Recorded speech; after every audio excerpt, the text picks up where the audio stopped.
All right, good evening, everybody, and welcome to Hillsborough Stadium, where tonight it is your Central Catholic Rams taking on the Crusaders of Jesuit. Hello, everybody. I am Steve Acton, along with James Broadous. Chuck Blickle doing stats tonight. Jim with Oregon Sports Media will be helping us out, and we have ourselves a rivalry game, James, coming into the night. Central 3-1, only losing to Eastside Catholic out of Seattle. Jesuit 2-2, losing last week in a heartbreaker to Aloha 41-42. Rams coming in tonight ranked number 2 OSAA and number 1 Max Preps. Jesuit number 7 OSAA. But rankings don't matter when these two teams come together, James. Yeah, absolutely. When you have two teams with these sort of historical franchises, as we call them, the rankings does not matter at all. You could be, your records doesn't even matter. This is all about tonight's game. And as you can see with this big, almost a full house crowd here, this is going to be a nice game. Going to be a fantastic game. The last time these two teams met was around this time last year. The Rams lost 42-16, looking to avenge that loss. And over the last 10 years, the Rams have led the series 6-4. The series goes way back, but I can only count to 10, so I'm only back 10 years, James. You know, and then those 10 years, I'm going to tell you, this is my first time being a part of this rivalry. You know, I've always heard about it growing up here in Portland, having a big part in high school football. We heard about this rivalry a lot, and this is my first time actually getting to see it live, and I'm excited. It is exciting. And you had the opportunity to have an exciting dialogue with Coach Potter. Share some of his thoughts on tonight's game. Coach Potter, you know, legendary Coach Potter, you know, and dare I say Hall of Famer, future Hall of Famer Coach Potter. He has done a lot for his Jesuit program, but in talking about tonight's game, he has mad respect for Central Catholic and Steve Pine. He says that Coach Pine, he knows that he's always has his team ready. His teams play incredibly hard, and he expects a high-intensity matchup of tonight's game. A great show pretty much by both teams. Absolutely, and you know, it has been alluded to as the Holy War. We're going to forego that moniker. It's more of a rivalry game for us, and out of respect for the players, it's not about war, it's about preparation and being respectful to one another, and we're going to honor that tonight. Yes, let's do that, and that's one of the things that Coach Potter mentioned. He does not like the moniker Holy War, and so again, out of respect for him and for everyone, you know, we won't call it that, and it doesn't matter what you call it, it's going to be a good game. A slobber knocker, maybe? Slobber knocker. It's going to be a humdinger. A humdinger, a barn burner. Barn burner. I think at the end of the day, the team that makes the fewest errors will probably come out on top. Yeah, and I like to say the team that has the most points at the end of the game is probably going to come out on top. Yeah, that could work too. That could work too. That's usually how that goes. That's why we bring you in the booth. You're a smart guy. I mean, you know this stuff. That's what they tell me. But I also want to mention real quick that Coach Potter had mentioned what's his key? I asked him, what are your keys to victory? You know, one of the things that he talked about is not allowing Central Catholic to have big plays. And what that tells me is that he watched film, and he watched film of the last game against Sprague, and there were a lot of big plays. And he knows that Central Catholic has a lot of speed around the perimeter. And if you want to beat Central Catholic, you want to beat the Rams, you're going to have to slow down their perimeter guys. And here we're going to get this thing started. Back is A.J. Mart and Simpson. Looks like Simpson will come up and pick that about the 12-yard line. Has a bit of a crease. And really gets stopped by a host of Crusaders at about the 26-yard line. I do have to mention to the Rams fans watching tonight that the Jesuit players actually have numbers on their jerseys, but they have silver numbers, and silver against white is very difficult to see. So I apologize in advance for maybe not calling the numbers or not calling the names right. Excuses already, huh, Steve? I know. Those 75-year-old eyes. Despite the binoculars, still struggling there, for sure. I hear you. They come out in this three-wide set. Knighton in the backfield with Miles Jackson. And Jackson gets a little left side, shows some speed, cuts it up. Crusaders lose containment, and Jackson able to pick up about 8 yards on that. It looks like the official was going to throw a flag, but changed his mind. So it'll be up second and short for the Rams. And that's Miles Jackson just coming around the outside. We see Elliott in the backfield, Elijah Elliott, but, you know, this shows the depth and the type of athletes that the Rams have. They are starting Miles Jackson, and they won't miss a beat.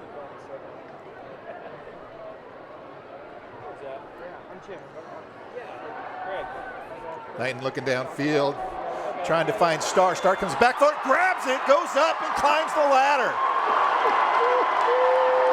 Double covered, Silas Starr goes up and plucks it out of the air. Unbelievable.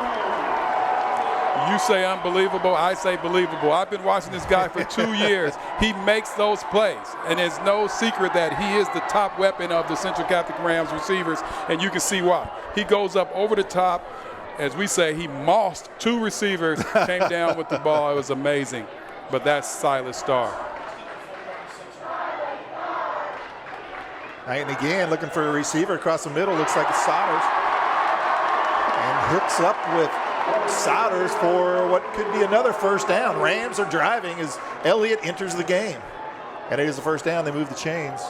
There you go. Pick your poison. You got Starr on the left. You got Souders on the right. And he's equally as talented. This is going to be a tough matchup for the DBs of the Crusaders. Rams looking to the sidelines.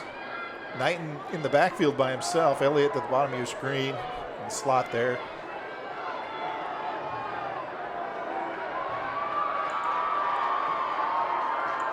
Here comes the blitz. Knighton single coverage, throws it on a fade route, and Souders was doing a little in route there, so missed him there. And you got Souders was zigging, and Knighton was zagging, and just a little miscommunication. But as you see, both routes were open. You know, they're going to have to do something about that. I wouldn't be surprised if they came back to that play really quick. The in route was open, and the corner route was open. 2nd and 10. Hand off to Elliott over the left side, has the seam, cuts it up, and gets to the end zone. Elijah Elliott, 6 points with 10:39 in the first quarter. Rams make it look easy on this first drive, James. Man, that's their big play potential. This is what Coach Potter was talking about. You have to be able to slow down their big plays. If you think about it, it started off with Silas Starr. Big play by Silas Starr. You have Miles Jackson, you show some Calvin Souders, and then the touchdown by Elijah Elliott. Unbelievable. That drive and this game brought to you by our title sponsor, Hunt Painting. Hunt Painting allow us to deliver this to you free by their sponsorship. The kick is up is good. Hunt Painting is proud to help sponsor Ram TV. Now in our 3rd generation of students at Central Catholic, we're happy to continue to be part of the Central family. We hope for another great year of success on and off the field for all of our Central Catholic student athletes. Remember, Hunt Painting, visit huntpainting.com, and you can always call them at 503-245-5149. Hunt Painting, Rams up 7-0. Just like that. Just like that. Against a good Jesuit team, and I'm sure they were prepared, but there's really no preparation you can do for athleticism. And how about the play calling? Pass, run. I mean, Chuck will get to the stats, but, you know, looking at it, it was pretty balanced. It was. I mean, you couldn't be any more balanced. There was two passes, 2 runs, all 4 of your top-level skill position players touched the football and a touchdown. I don't know if he can get much better than that on the opening drive. Not much better than that. Yards rushing, and Souders has 17 yards receiving. So back for the Crusaders, looks like Darius Binns.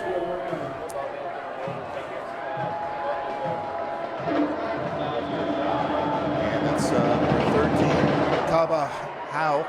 We go to Kaba at about the 4-yard line.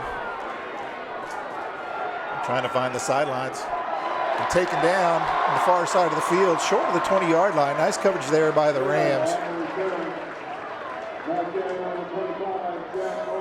And it looks like that was Jack Brown on the tackle, driving him out of bounds. So Crusaders get the first shot at the ball at the 19-yard line. Let's see how they respond.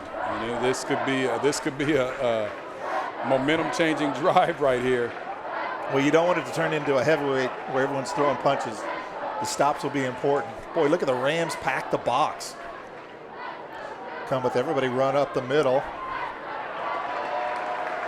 Short game.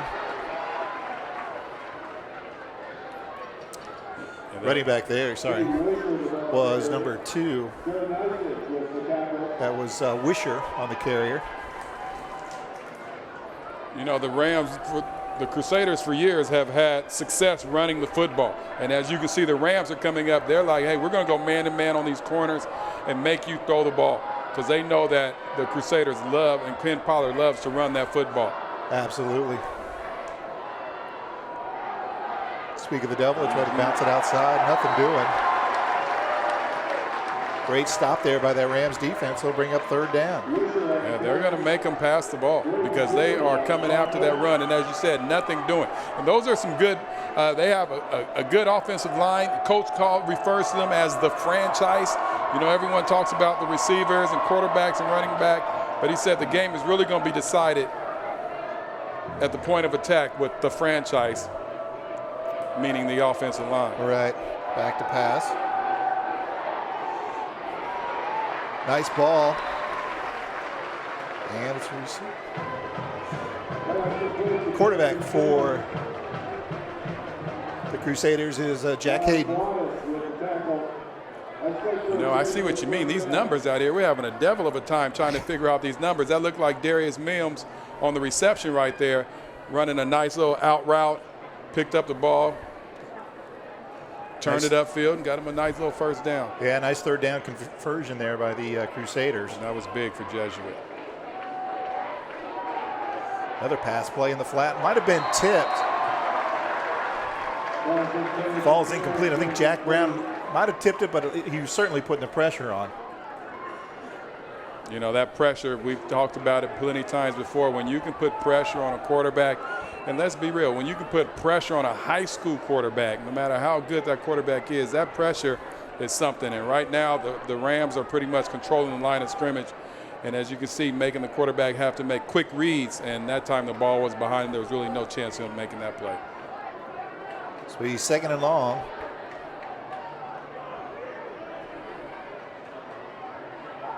Hayden hands off over the right side. Big hole. And that'll be enough for the 1st down. Good sportsmanship there, helping the buddy up there. Well, we expect to see that tonight. You know, there's been a lot of conversations in the past about this matchup and rivalry, and they want to make sure that everyone plays the game fair, plays the game clean, and let everyone know that, yes, it's a rivalry, but it is still football, and it is still respect both ways. Crusaders into Rams territory.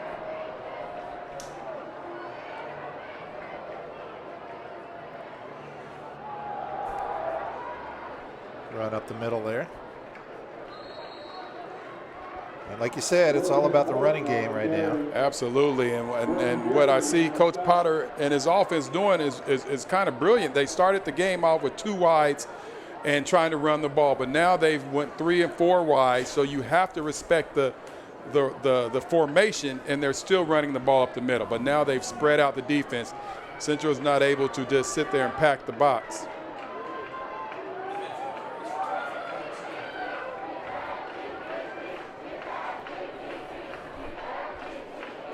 Hayden's going to pass. Big rush, big hit. And Hayden took a blow. I don't know. Did we get the license plate on the truck that just hit Hayden? And credit to Hayden. Bounced up.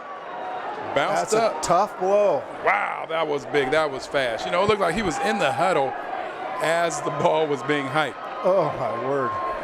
Hayden hopped up and ran to the sideline. You know, he wasn't running straight to the sideline, but that was a big blow. Yeah, was that Mason Smith? I think it might have been Mason Smith with that. Wow, 3rd and 11, and that's going to kind of resonate up in the psychology department. Oh, but and how about that? They run him right up the middle. That's kind of cool because it's like, you know what? Take another hit. Get back in the game. You know? Get back in there. Get back in there, absolutely. If you start shying away from hits, then you won't be successful in this game. And they give them the ball right back up the middle. Exactly. But the Rams are ready for it. They're expecting run on every play. 3rd and long, 1st and short, whatever. They're expecting run every single down, the Rams are. Back for the Rams. Looks like Silas Starr. Little rugby-style punt towards the sidelines. Takes a bounce, takes a Crusader bounce. And the Rams will start deep in the territory. And it's going to take a good defense by the Crusaders to slow the offense. But if you need a fence, I tell you what, another one of our sponsors, Pacific Fence and Wire, bringing this game to you free tonight by a sponsor. So if you get a chance to use their services, do it. Pacific Fence is Schoenheit family business serving the Northwest since 1921. From backyards to ball fields and prisons to primary school, Pacific Fence has you covered. Need a fence? Call Pacific Fence at 503-233-6248. PacificFence.com. Nice job, Chuck. Chuck's running the board. I got to give you credit, man. You might have found a new calling. Chuck is the Swiss Army knife of this production. He is. Knighton with Miles. Knighton's going to drop back to pass. Looking to the sidelines. Coming back for the ball nicely as Rafe Anderson has some room. Wow, long ball. Rafe Anderson hauling that in, first down. And that was a great throw right there. Knight threw that ball from the right hash mark all the way to the left, outside the numbers, right on a dime. That's not, everybody can't make that throw. And Rafe adjusted, he came back for it. That was good adjustment on his part. That's another weapon. 5 different guys have touched the ball already for the Rams. Knighton rolling to the right. Finds a little receiver sitting down right there. Is that Souders? No, I think that's receiver number 6 to touch the ball. That's 37. That was Jordan King. Hauling that in, spreading out the love tonight. They have a lot of weapons out here. Who do you key on if you're the... Now they have a different running back there. Man, Steve Pine is pulling out all the tricks today. And a fake reverse up the middle, as you called it. Is that Ethan Flynn on the carry? Ethan Flynn. Ethan Flynn, enough for the first down. 7 possessions, 7 touches, 7 different guys touched the ball. Ball squarely on the 50-yard line.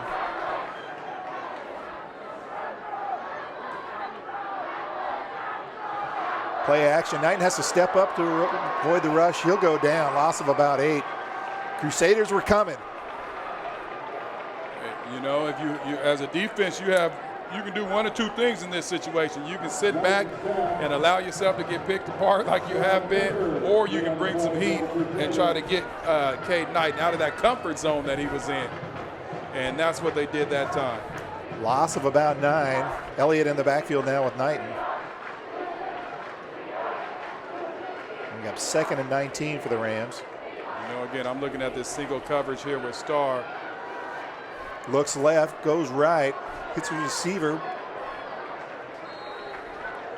and picks up a few. A lot of steps, not a lot of advancement. Fulcher on the reception. Be 3rd and 15, which we like to refer to as 3rd and Silas. 3rd and Silas. Man, that's another weapon that just caught the ball right there. He is spreading this ball around. Empty backfield. See what the Crusaders do if they come with the rush. And they do blitz one backer. Knighton steps back, going to go deep, looking deep, and overthrows Souders. Bring up 4th down. And the Jesuits able to stop that Rams offensive momentum. And looks like they'll punt the ball. Coming out to punt for the Rams. Number 87, Andrew Elmore.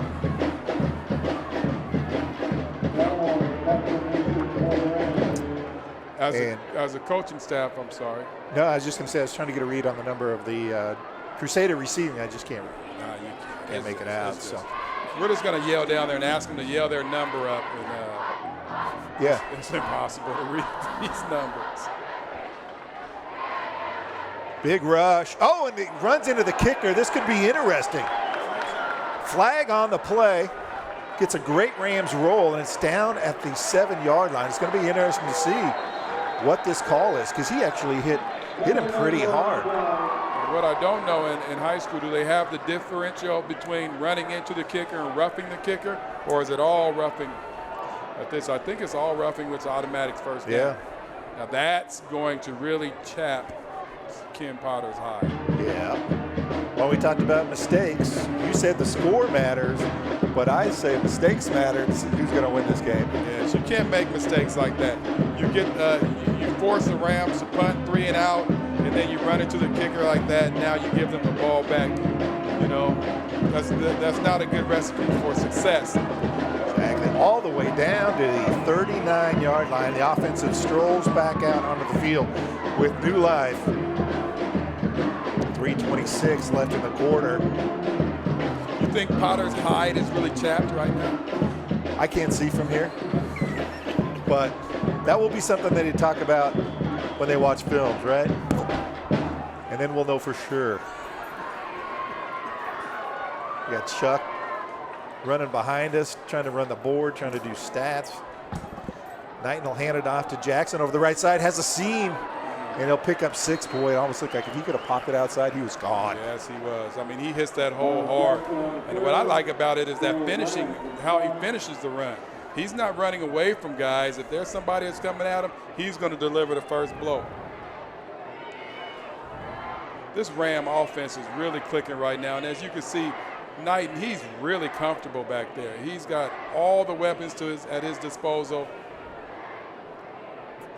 2nd and 5. Knighton play action pass, going to go to the end zone. Trying to hit Starr and not quite there, double covered. That's at the end of the last possession when it was 3rd and 15. That was the route that Starr had ran, and he was open that time. And after he made his way back to the quarterback to make sure he let him know that I was open. Yeah. So I'm sure the coaching staff watched that, and they wanted to come right back to that. But this time, looks like the Crusaders were on top. Yeah, it almost looked like the timing was a little bit off. You know, double coverage, you got a little more traffic as a receiver to work through. Bring up 3rd and 5, empty backfield. Knighton across the middle, hits his receiver. Jaden Fulcher, first down, all the way down to the 28. Rams are closing in on 150 yards of total yardage right now. In the first quarter. Yeah. It's a nice pitch and catch right there. Again, with so much attention being placed on the outside receivers, this slot receiver Fulcher is able to get open and make plays across the middle of the field.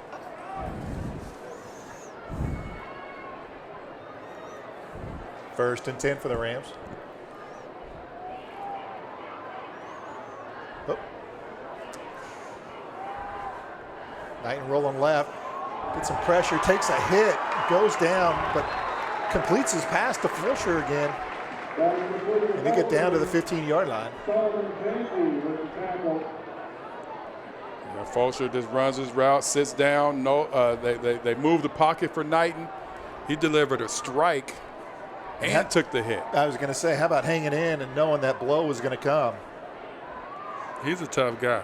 He's a tough cookie. Sorry, James. Cade's 8 for 11 right now for 120 yards passing. 8 for 11. 8 for 11. And a touchdown pass, yeah? Yep. No, actually, Elliott ran, sorry. I'm sorry. Yep. Flag on the play. That's Elliott trying to find something, and he'll bounce it out of bounds after getting, actually losing about a yard or so. That referee threw that flag really fast. As soon as that ball was snapped, that tells me some type of illegal procedure.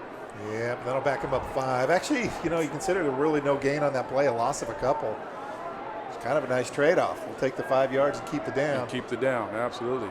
So does the Crusaders have an opportunity to decline that? We have to go to our official. Okay. It's the first penalty on the Rams. Each side has one penalty now.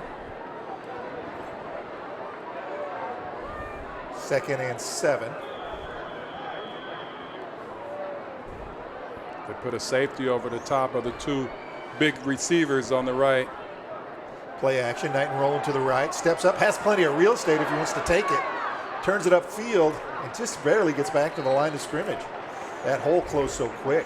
He's trying to follow his blocker, but the Jesuit defense collapsed on him pretty quickly.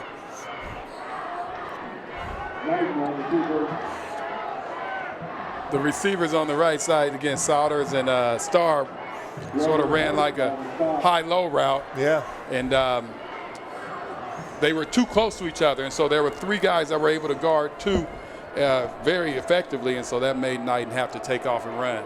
Was not a room for him to get outside. 3rd and 7. Kind of a big play for the Rams. They got the break of that penalty, roughing the kicker. 1st down. Now, if they don't get this conversion, you don't want to squander that opportunity. Miles takes it up the middle and really driving his feet. It will bring up 4th down, but 4th and a manageable 2. And then you wonder, do you kick it? It doesn't look like they're going to kick it. They're not kicking this. They ran that down. They ran that play right there, knowing that this was 4-down territory.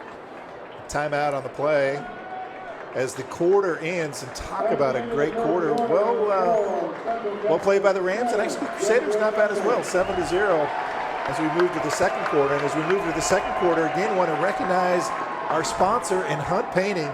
Again, this broadcast brought to you because of their financial support. Hunt Painting is proud to help sponsor Ram TV.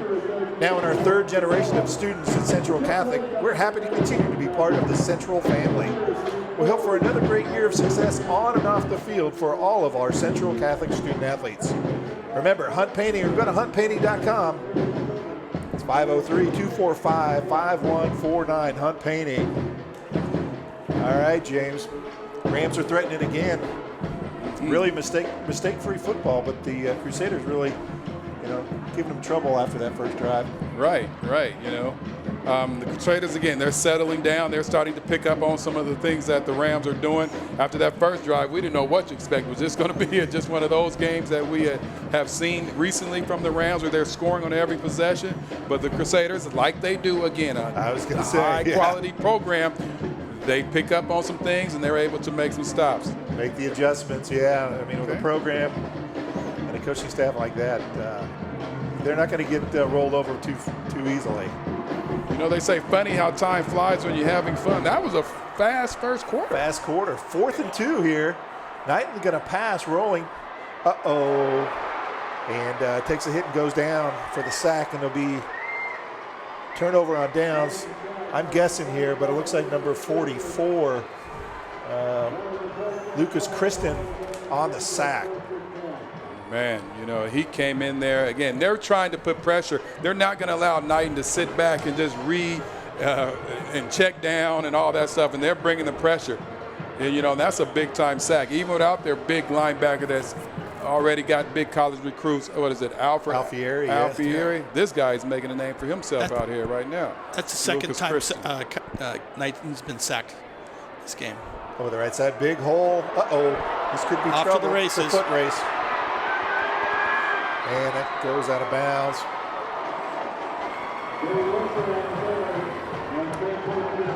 Yeah, that was a nice run there by Wisher. About a 48-yard run. And he hit that hole. There was that big hole created by the franchise, as Potter says it, and he hit that and just took off running.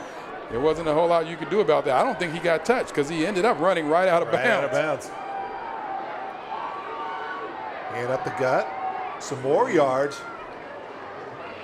8 yards. And it's not like the Rams weren't trying to defend the run. They had the box full. Yeah, they know the run is coming. But this guy, he hits the hole hard. He sort of reminds me of a Christian McCaffrey right now. Yeah.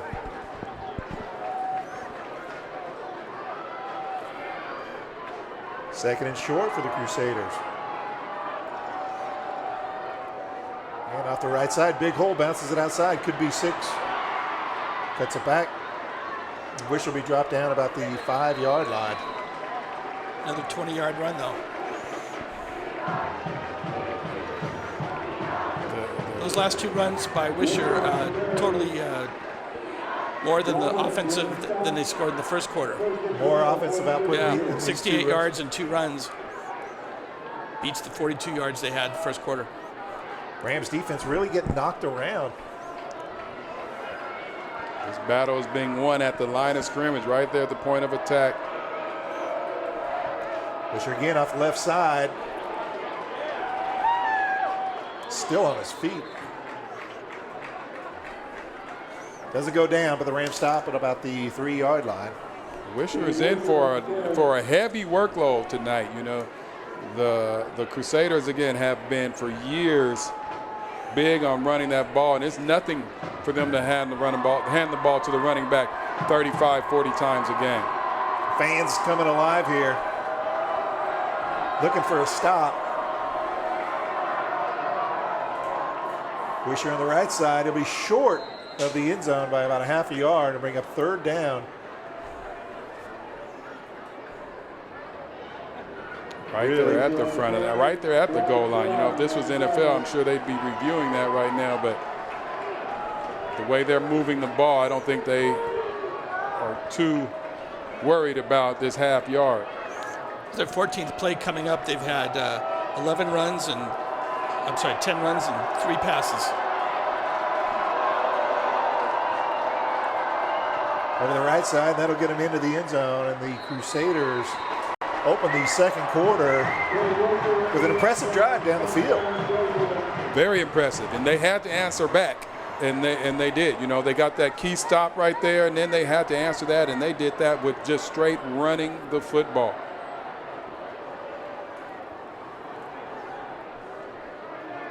We'll see how the Rams bounce back, because we know that they are the type of team, they're well coached on their side as well, and I'm sure they're going to make some adjustments. And it's what makes the rivalry so fun.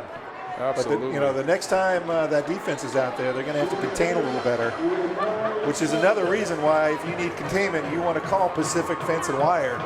You know, Pacific Fence has shown Hyde family business, serving the Northwest since 1921.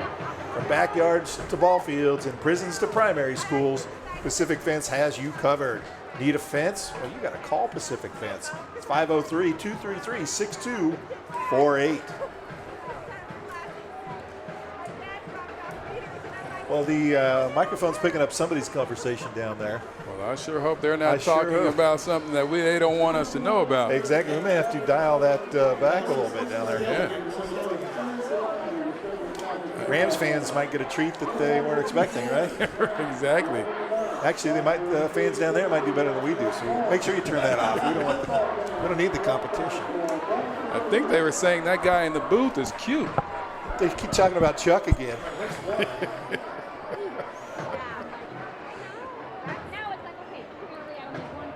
Looks like Mart back there with Xavier Simpson. And Mart will take it at about the 4-yard line. Running hard up the seam. Just going straight at it, not bad. Get the yards you can. A.J. Mart take it down to the 26-yard line. It'd be interesting to see what the Rams come out with in this first couple plays here, because it went early on, the passing game was working with ease, and now it's a little bit spotty because the Crusaders are bringing pressure, but I would be interested to see if he tries to establish the run here in this series of downs. We'll see. Miles Jackson is back there with him.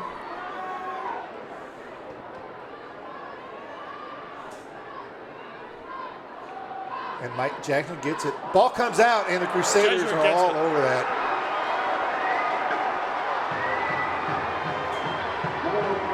Crusaders will get the ball at the 30-yard line. Miles was being patient, trying to wait for the hole to open, and the Crusaders came in and tackled. That's what you teach when you tackle. You teach them to wrap up, go one hand, go after the ball, the other hand wrap up, and it looks like he punched that ball out right there at the right time. Really get a sense the Crusaders have taken over the momentum. It'll be important for the defense here to kind of slow them down a little bit after that last drive. Rams didn't really have an answer. They need to be ready for this run, and I would bet $1 to a donut that this is going to be a run to Wisher.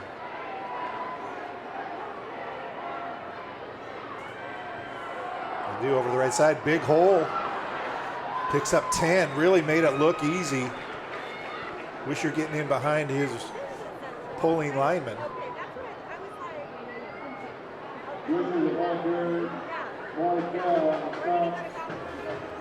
There is something that they have found that is working, and what we do know about the Crusaders is that if something is working, they're not going to go away from it. If something is not broke, they will not try to fix it. Again, big hole. Untouched. That'll be 6 points. Untouched. Wisher for 6 right up the middle. Really kind of a statement by the Crusaders. Stop us if you can, right? You kind of said it. It ain't broke, they ain't going to fix it. So No, and there's going to have to be some meeting of the minds, because this right now looks like they're feeling like they can do that all day. And there's nothing more demoralizing to a team than getting run on time and time again. So they're going to have to make some adjustments, and I believe they will, just early in this football game. the kick and the extra point is good. So the Crusaders take a 14-7 lead after the turnover. Gave them great field position at the 30. Beautiful night here tonight. Navy blue sky, beautiful color. It's beautiful. And if you need colors, you're going to need Hunt Painting, because Hunt Painting has some of the best colors around. Hunt Painting is proud to help sponsor Ram TV, now in the 3rd generation of students at Central Catholic. We are happy to continue to be part of the Central family. We hope for another great year of success on and off the field for all of the Central Catholic student athletes. Remember, if you got a painting job, call Hunt Painting. Visit them at huntpainting.com. Phone number 503-245-5149. Looks like Mart and Xavier Simpson back for the Rams.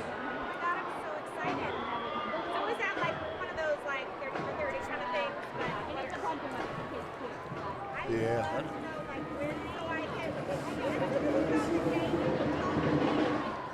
So it'll go to A.J. Mart.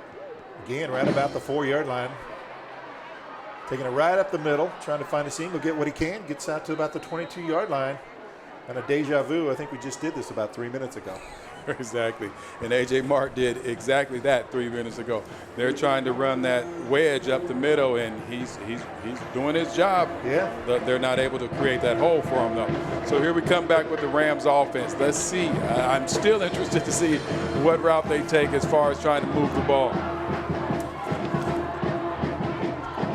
The Star Wars theme in the background as the Rams enter the field. Elijah Elliott. I think he's going to go back to passing a little bit more, try to get the ball around to the perimeter guys. Yeah, just 3 down linemen. Knighton flips it outside. No penalty. Looks like a little mix-up there. Looks like it intended for number 37. That was Jordan King. Yeah, and he threw his arms up. He tried to sell that pass interference. The referees weren't buying it, though. He really tried to sell it, though. I'm proud of him. And that's a bit of a timing route, it looked like. 2nd and 10. Elijah Elliott up the middle, trying to find a seam. He'll pick up a few.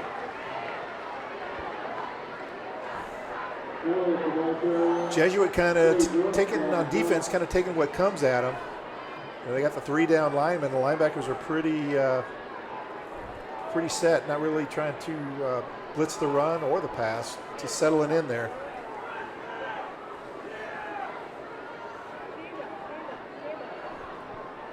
So now the Rams have a star in the slot, which is always a deadly position with this type of weaponry. That slot's just a 3-man rush. Over here to Sodders. Great ball, great catch, first down. You said it. Great ball, great catch. That's his 2nd catch for 31 yards total. 31 for Total. Sodders, huh? Total. Nice. And what's most important, James, is they got the monkey off their back, moving the chains. Absolutely. You got to be able to move the chains on this defense, and it looks like now they have some momentum. Looks like the Rams have figured out something, and that they look like they can exploit.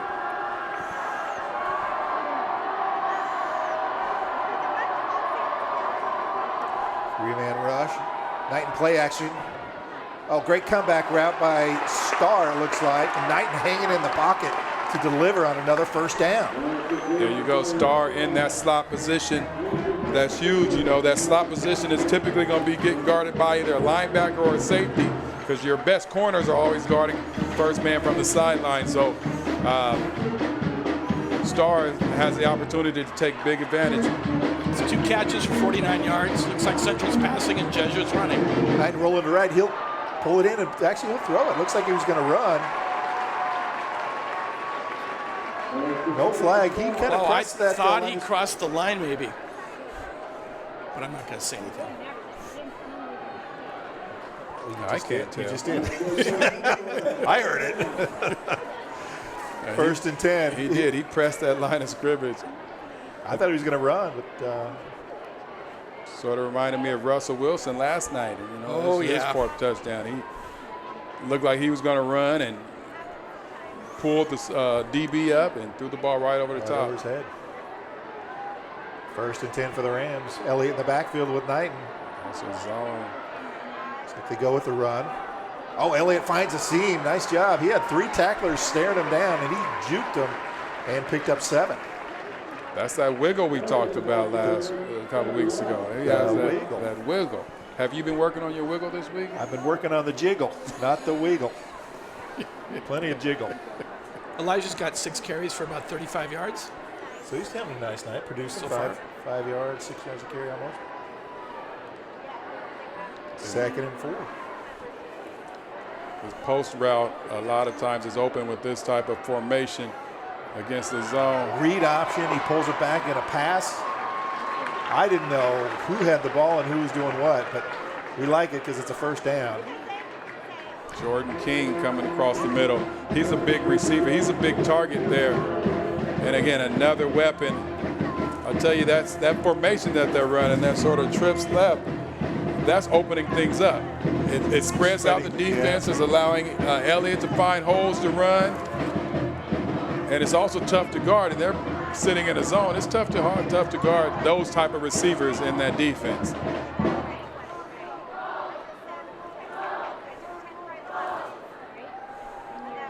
Great protection coming back, going to Saunders in the end zone, holds it in, touchdown!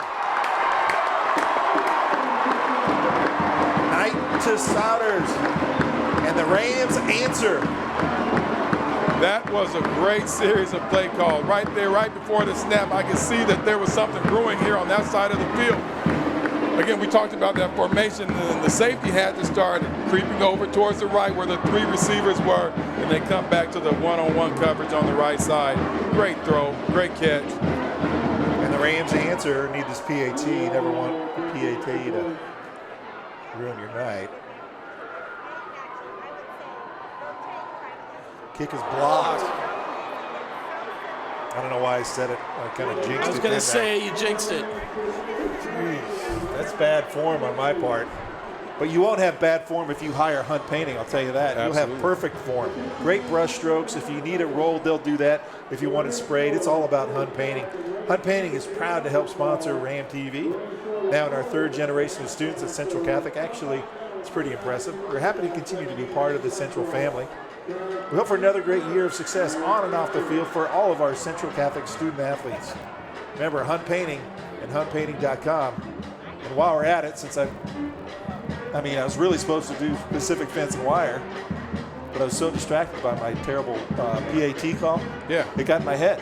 Well, so I'm kind of off the game. But Pacific Fence and Wire, another great sponsor. They're Schoenheit family business serving the Northwest since 1921, from backyards to ball fields and prisons to, yeah, you know it, primary schools. Pacific Fence has you covered. Remember, PacificFence.com or call them at 503-233-6248. So Central's really spreading the wealth around. Starr and Saunders have 3 catches each, and King and Fulcher have 2. You're really spreading out. That's yeah. Nice. And play callings, again, they're pretty well balanced.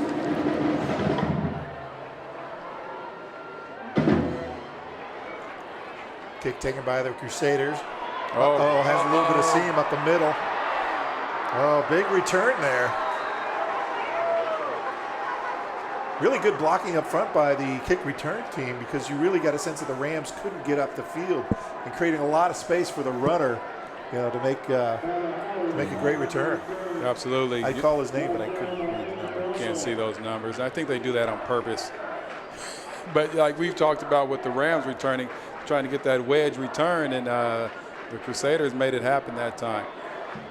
So, as an offense, sometimes you have to do your part for your defense. And The Rams sustained a drive. It should have got the defensive line some time to rest. Great point. And adjust, right? And adjust. Wisher. Taking in the backfield, they made some sort of adjustment. There you go. Sometimes it's just a matter of resting and just regrouping. That long drive by the Rams gave the defensive coach, the defensive coordinators time to work on some things and get their guys motivated. Looks like Nizick really coming around the outside kind of blew that up. He's going to have a big game, and we know he's capable of doing it. He's going to have a big game to stop this Wisher run attack.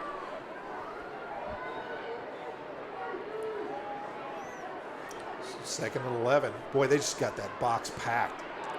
As well they should. They're not throwing the Wish ball. over the right side. The problem is if he breaks the line of scrimmage, he's gone.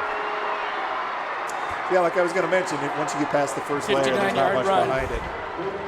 Yeah, the linebackers can't over pursue. You're still in that box, but you still have to stay in your lane, and you still have to be able to read the handoff. And sometimes I think they're pursuing too fast to the ball, and once you get past that, phase one, then it's just open season. So credit to Jesuit, they are just killing it with the running game. 15 runs, 3 passes.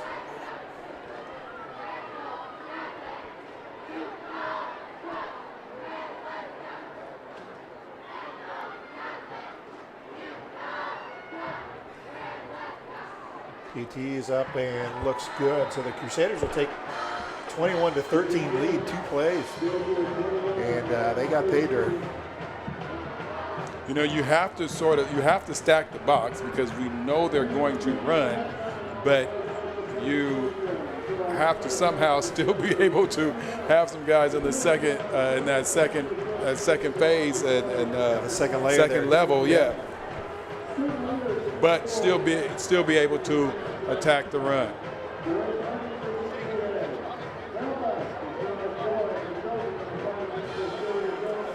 Well, if there is a silver lining, that quick score gives the Rams 5 minutes before halftime to basically knot this up.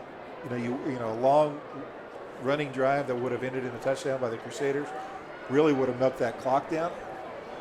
So, I guess if there's a silver lining to have the opponent score, that at least the Rams get some time. That is a good point. And the Rams, we've seen them score on quick drives. We've seen them score slowly, so they can score in multiple ways. It wouldn't surprise me at all if they came back and scored quick with their possession. And it goes to Mart over here about the 9-yard line. Mart trying to take it up the middle. Cuts it back, has a bit of a seam. Boy, almost looked like he bobbled that. He did. He did. And he holds on to it out to the 22-yard line. Boy, he kind of dodged a bullet there. He's able to haul that back in. The 2 deep guys, return guys, switched sides that time. They had been kicking the ball to the right, and they switched sides, and the Crusaders saw it and still kicked the ball. I think they're trying to kick the ball away from Xavier Simpson, and I wouldn't be surprised if the Crusaders kicking off again if the Rams don't put back there. I was going to call him Ezekiel Elliott. Yeah.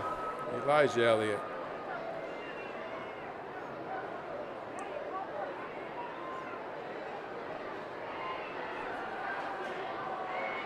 Right. Nice pass over to the left side.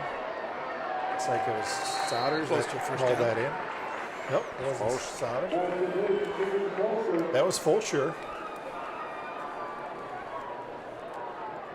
That is a tough cover for the defense. That's a nice play. Again, they spreading that defense way out. And Knighton's got an arm. You got to throw that thing hard. You can't put any air in it. It's got to be a dart. Second and short. Star in motion. Knighton plenty of time. Looking down the middle. There he is. Has Star. Star cuts it up. Star could get there. They drag him down at about the 22. He couldn't get his feet underneath him to get into high gear. After that spin move, yes, he stumbled to get his feet together. But that, again, that's, routes don't just get the receivers open. It's route formations and route combinations, rather. And you had, again, a high-low Star going across the middle, wide open in the middle of the field. How you can lead that guy, I don't know. But he was wide open. Right. Isn't that true? He was pretty wide open. 56-yard gain on that. 56 on that play. 9 to Star. Elliott in the backfield. And Elliott will get it. Sneaking in there. Well, the whistle. A little extracurricular. Whistle's going. Body's flying. They're trying to come after that ball. You know, once you see a fumble, once you force a fumble on defense, every tackle now you're trying to force more turnovers. Yeah, it's like a dog on a bone, right? Exactly. They're coming after that ball.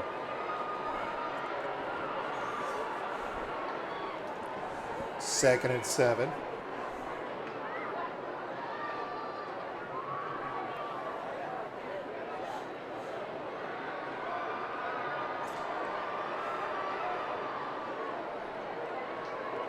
Knighton rolling to the right. Oh, big rush. Oh, that was a great play by the linebacker.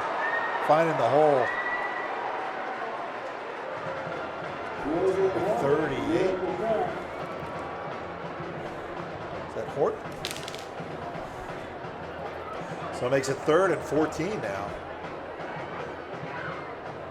Yeah, they moved the pocket for Knighton, but the defense, you know, sometimes you just have to make a commitment to one thing or another, and he made a commitment to coming after that quarterback, and he got there in a hurry. I say close that gap so fast. 3rd sack by the Crusaders. 3rd and 15.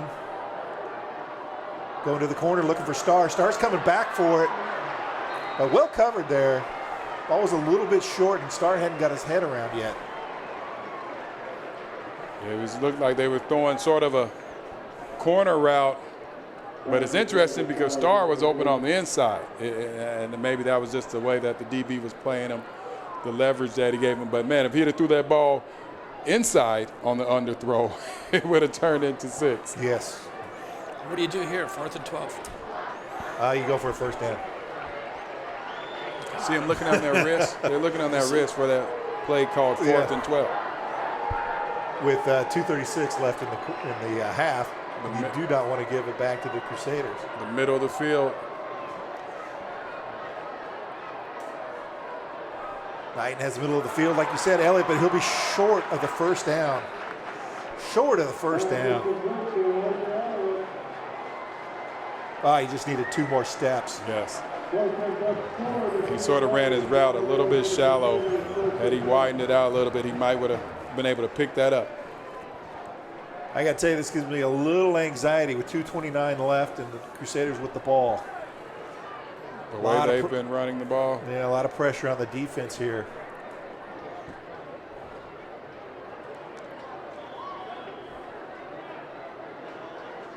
Really, the plays are going to be made by the linebackers. There's going to be a lot of emphasis on these linebackers because right now, the franchise, as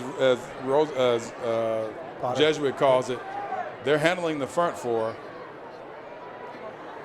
And they will pass. Little wheel route. Great ball. Wheel route. And guess what? Wisher gets it. He gets it one way or another. It's only their 4th pass for 39 yards. Clydesdale. Hayden, great ball. He really dropped that in. He did. And that was a great play. That was a great play call. Everyone expected the run, even us. Little play action, but still getting the ball to mini Christian McCaffrey. Mini Mac.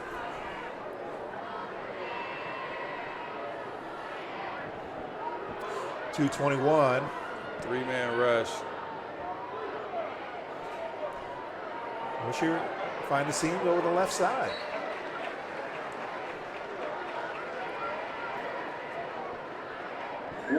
Anderson helping him up, showing some sportsmanship there.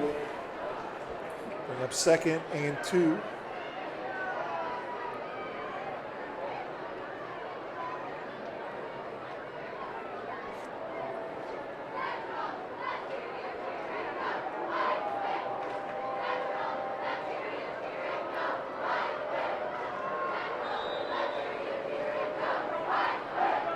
Timeout called.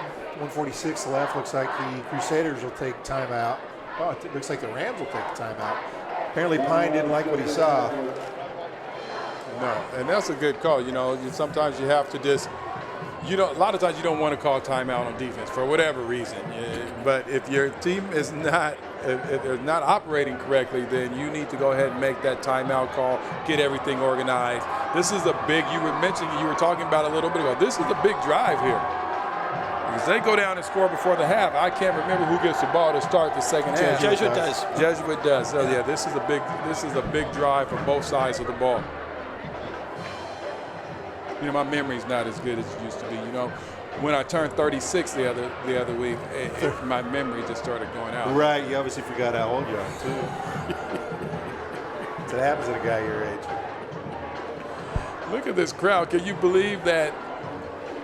This is the game. I mean, this is the game,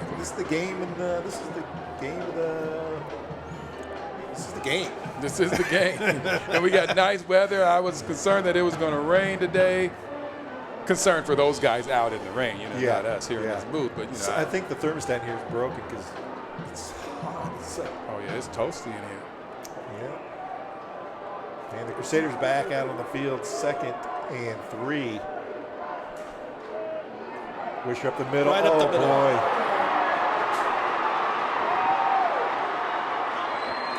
$51 yards.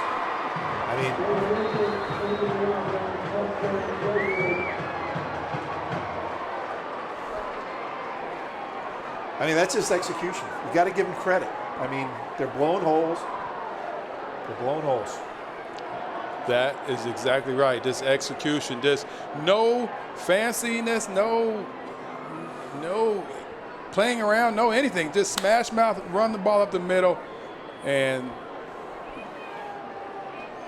do it till it stops. Yeah.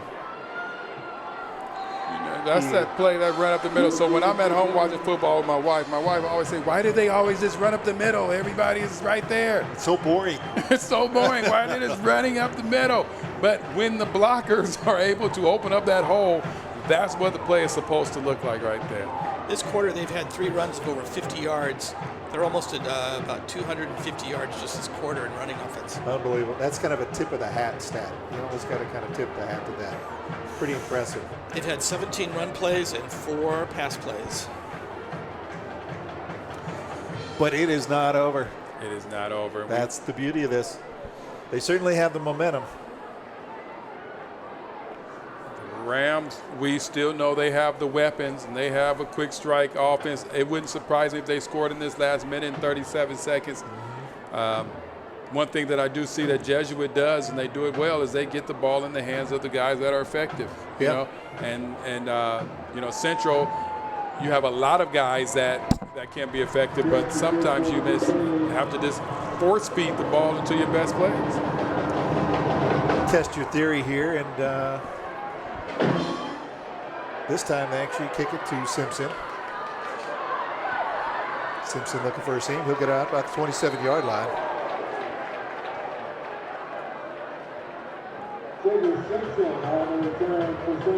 So a minute and 30 to do some magic.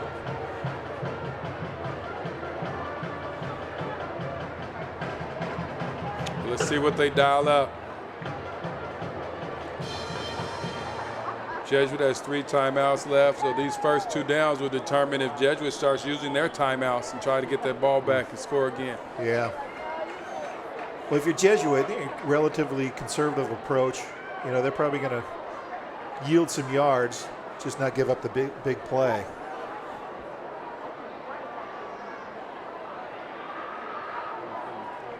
Work the middle. 3-man rush. Knighton with all kinds of time. Doesn't have a receiver. And he goes down, loses the ball on the way down. Officials signaling that he was down, but big loss of about 9. Forced sack. Coverage sack from the word go. Yeah, absolutely. Good call there. The Crusaders are rushing 3 and dropping 8 in coverage, and there's just nobody open quick enough to where Knighton can make a read. Now, clock is running. You almost get a sense that this changes your strategy now. Yeah, you get a sense the Pines, going to kind of chalk this quarter up and try to run the clock out. Elliott up the middle. Jesuit. Let's see. Yep. So, Chuck, you're going to be busy at halftime. There's a lot of stats to tally. I want to give a shout out to Kat Cofford, one of our ex-math teachers, who I could use her right now. There's a lot of addition I'm going to be doing. We'll get the abacus out. You know how to use that. 3rd and 14. Clock continue to run, and they'll probably just let this baby expire. I'd take a shot. You have enough big receivers. I'm throwing this ball down the field. Well, Elliott will take it off the right side. And that'll end the quarter. Wow, interesting game so far, James. Rams came out, basically looked like they were going to own it. And in true Crusader fashion, they made the adjustments and have really kind of turned things on in the second quarter. As going into halftime, they'll take a 28-13 lead. And like we talked about earlier, and they received the kick the second half. Rams got some adjustments to do. Well, we know that Coach Pine and his assistants are very good at this part of the game. And so I'm sure they're going to go back in halftime and make those adjustments. And I'm looking forward to a good second half. That's great. We'll go to halftime, make some adjustments as well. We'll sign off for now. We'll be back probably in about 13 minutes. Chuck will do the stats, and we'll be back to you. Thanks for watching Ram TV. We'll see you in about 13 minutes.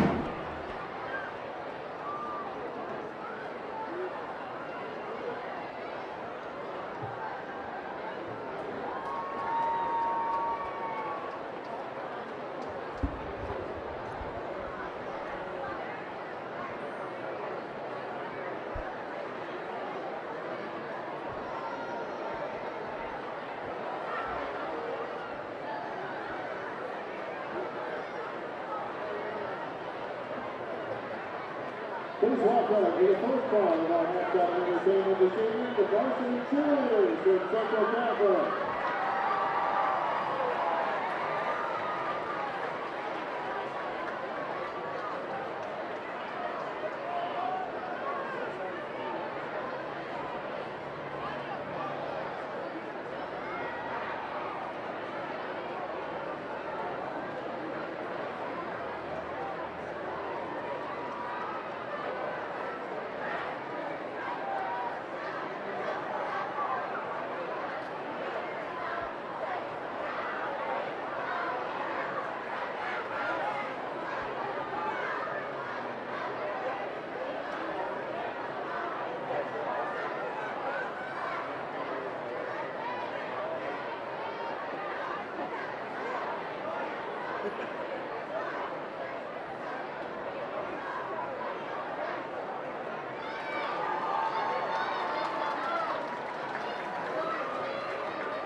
Big round of applause for Jesuit and Crusaders Catholic. Woo! You guys, it's all reality. I just want you to know I'm General Lindsay, Principal of Central Catholic. Here's my friend Paul Hogan, Principal of Jesuit. We're so excited to be at this athletic contest, and we know that at the end of the night there's going to be a winner and there's going to be a loser. But what we also know is that there are children in hospitals suffering with cancer who don't have the opportunity to be at something like this. And so tonight is really our opportunity to spread some joy and to bring some joy to this stadium. So we're really looking forward to that. Last Sunday, we had over 500 participants in the Children's Cancer Association Walk for Joy. Over 300 fundraisers, 500 donors, and we have raised over $46,000.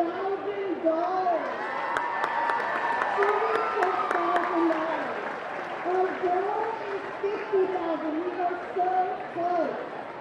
But with that, I want to turn the mic over to Paul Hogan before we get to all the details. Thank you, Danielle. Thank you to Central Catholic for hosting us tonight. We love the action on the field. We love the spirit in the crowd, in the stands. This is our 5th year of walking together at Central and Jesuit High for a larger cause, the Children's Family Association. And we especially want to thank you, especially the beautiful young people in front of you who are cheering so loud, so many who are walking off feet. We want to thank our sponsors, Real Estate, Beautiful Toyota, and Sidewalk Designs. We want to thank the folks from CCA, Madison Burke, who's on the team over there. Of course, Eugene Ellis, founder, who put us in Mass every year. We have with us here Danielle Murphy, the president of the Children's Cancer Association. She would like to say thank you on behalf of the CCA as well, Danielle. Thank you, Paul. I just want to say thank you to all of the families and the students that come out and support CCA every year. All of you is running all the families in purple. And that's it. We believe in purple. So thank you for everything that you do. Thank you for the great participation this year. Thank you so much, Danielle. All right, everybody, this is your chance to help us meet our goal, $46,000. We're only $4,000 away from meeting our goal of spreading joy to children who are suffering from cancer. So dig deep in your pockets, maybe go get yourself an extra soda. Our students are going to be going through the stands with buckets. And the more you give, the more joy we spread. Let's do one more round of applause for our student leadership team from high school for all of their work to inspire us as we come together as two schools. I see those guys right there watching, make sure you're confident, giving as much as you can. We're really trying to cross that $4,000 back tonight. And we need the help of every single one of you to be able to do that. God bless you, and let's have a good day.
And we're back here at halftime at Hillsborough Stadium, where the Crusaders are up on the Rams 28-13.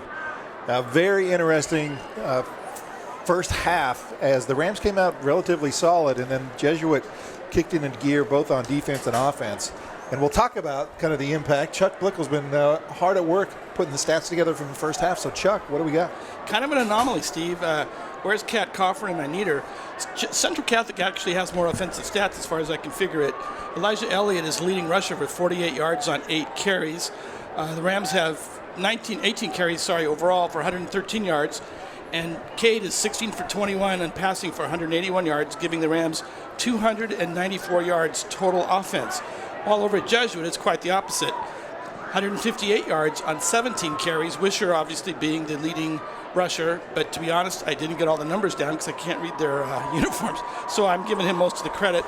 They have 3 completions on 4 pass attempts for 55 yards, which gives them a total offensive output of 240 yards. So the Rams are down by 15 points, but have 50 more yards in offense. Unbelievable.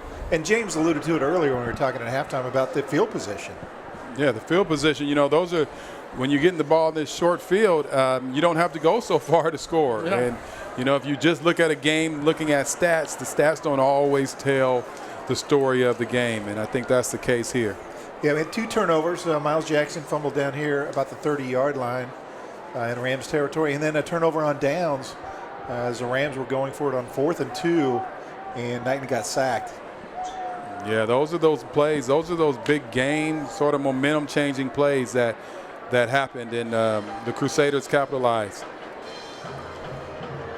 And the Crusaders will take the ball to start the first half, and so it's going to be an early test of the defense that really struggled in the second quarter to really stop the Jesuit Crusaders running offense. They just kind of ran right through them. Yeah, the Rams are going to have to make some type of adjustments. You want to bring Aiden into the box to stop him, but maybe they're bringing him up too close to the line of scrimmage and they can't find him as he's making that one cut and go. So they may have to back them up, back up their linebackers or maybe even their safeties, but they're going to have to make some type of an adjustment.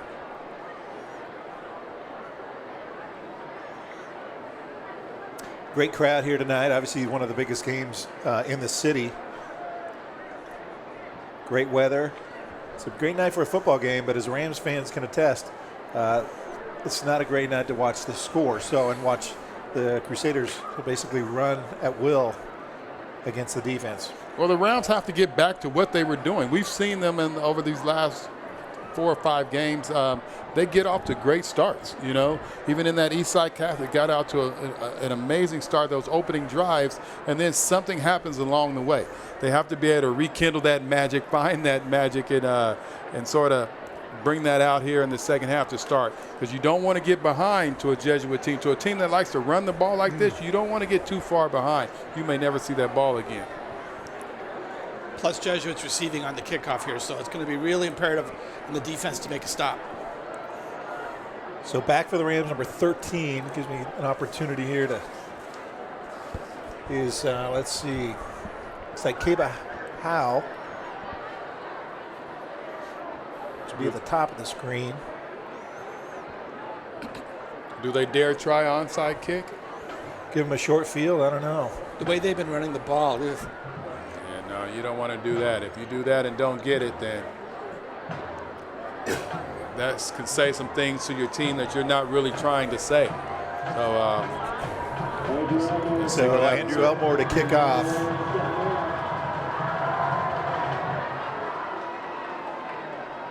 High bounce will be taken at about the 7-yard line. Uh-oh, watch the end. There we go. Fairly good return out to about the 24-yard line. And that's where Crusaders will take over. Hayden, the quarterback. Wisher, number 2, in the backfield. Well, let's see what type of adjustments they made. I see a few personnel changes on defense. Souders is out here on defense as well. Let's see. They're going to have to get some big plays from their linebackers.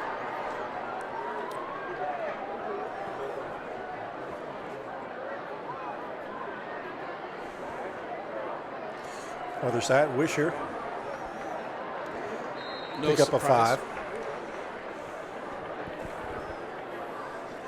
Miles Broadous is out there again. He's in on that tackle. We haven't said his name a lot, typically because they're not passing too much. He's one of those cover corners, but he's going to be pressed into duty at tackling today because we know that ball is getting ran.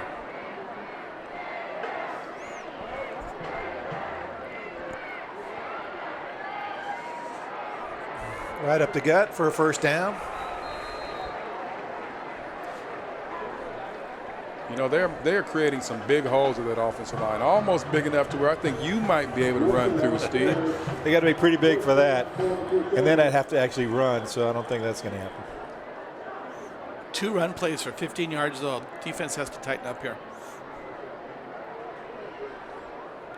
So Wisher heads to the sideline. Checking in, number 22. That looks like Ted Atkinson. That's a way to stop Wisher. Look like he's got some blood, and so they have to take care of that. So maybe the Rams can keep scratching his knee. Oh. Atkinson on the carry, pick up a couple. There you go.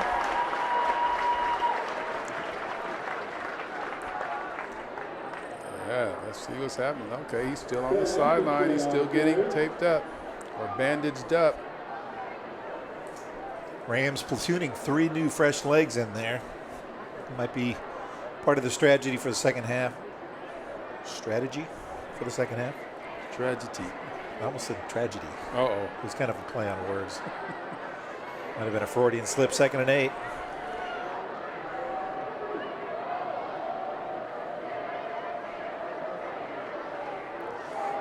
Right side, Atkinson with a hole. Be close to a first down. And it is enough for a first down. I'll tell you what, if that's happening, then they could take their time with Wisher over there on the sideline. Look like he's ready to go. It looks like a little confusion there. They're going to, it is going to stop the clock. They're going to move the change. It'll be 1st and 10. You know our fortunes are going to change. Father David Shaw just came into the booth, so we know God's on our side when we're playing Jesuit. So I expect for fortunes to change right away. How you doing, Father? We might need you down there on the field, Father.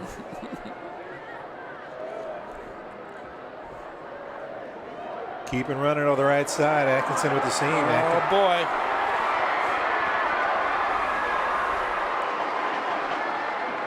That's what I get for invoking divine intervention. Big hole, big run. Atkinson for 6 for the Crusaders. Rams looking for an answer on defense.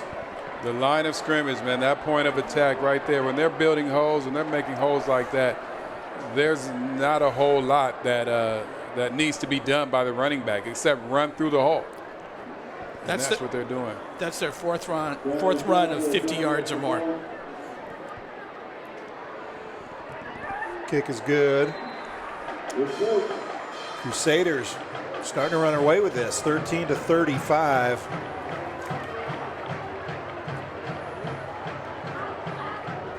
Yeah, a little bit of silence here, a little reflection going on. Yes, absolutely.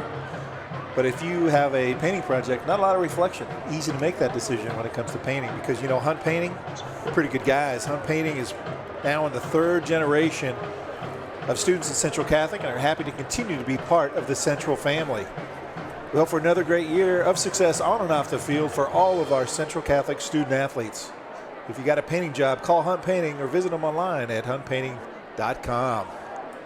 We have a lot of people listening tonight. I want to give a shout out to Ronnie Rust. Took me to task for invoking divine intervention there. I hear you, Ronnie. Thank you. Hope you're doing well. Ronnie, alumni. Yes. Had some great games watching him. Talk about somebody who was passionate and threw caution into the wind. Toughest athlete I ever saw, both football and baseball. Now he's focused on his studies down in Eugene. I'm sure he's doing homework as he's watching the game tonight. Well, like any college student would do, would be spending their Friday night doing homework. Exactly. At least the Central alumni. Yes. Martin Simpson back. It'll go to Mart at about the 7-yard line. Trying to get that wedge you talked about, James. Gets out to about the 26-yard line. Well, I never want to say too early that there's a drive that's a must-score drive. But if I was to say that, and I'm not saying that, but if I was to say that, I would agree with that. I would agree with that position if you said that. Yeah, but I'm not going to say that. I don't blame you. 1st and 10 for the Rams. And really for the psychology of the game, they need to have some success here.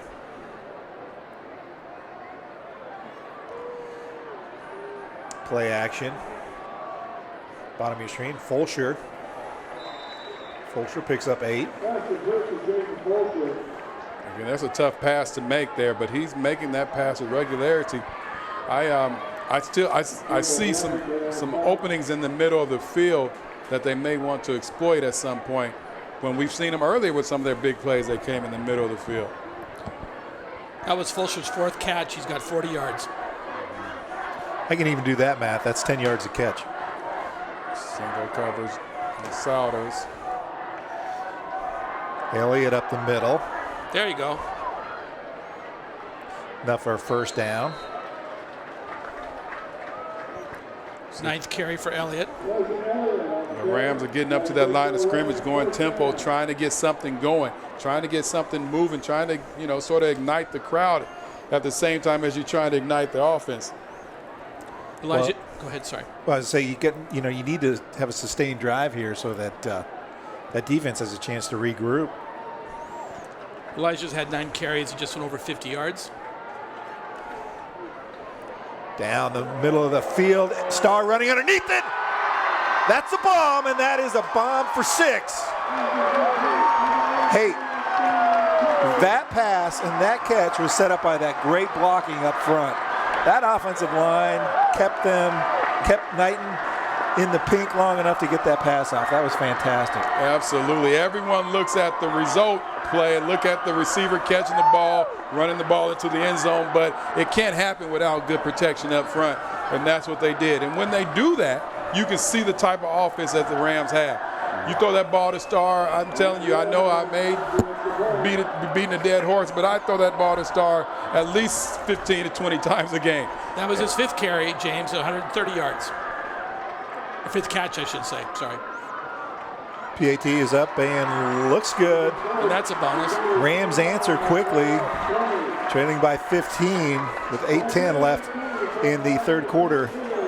And we're counting on the defense, and when you got to count on a fence, it's about Pacific Fence and wire. Pacific Fence is a Schoenheit family business serving the Northwest since 1921. From backyards to ball fields and prisons to primary schools, Pacific Fence has you covered. Need a fence? Call Pacific Fence. I'll give you that number because I know you want to write it down. It's 503-233-6248. Pacific Fence. Yes, and like you said, the Rams could use a fence on this defense. Now, at some point, there's going to be an onside kick. And I actually saw the kicker. It looked like he was practicing some onside kicks at some point, right before the half. Oh, is that right? Don't know why he was doing that, but it looked like he was doing it. But I don't know when you can call it, but you're having a hard time stopping them wherever the ball is. So, it may not be a bad strategy to go ahead and let's see if we can get this ball back on the kick. Try to change the momentum a little bit, huh? Absolutely. Take the risk.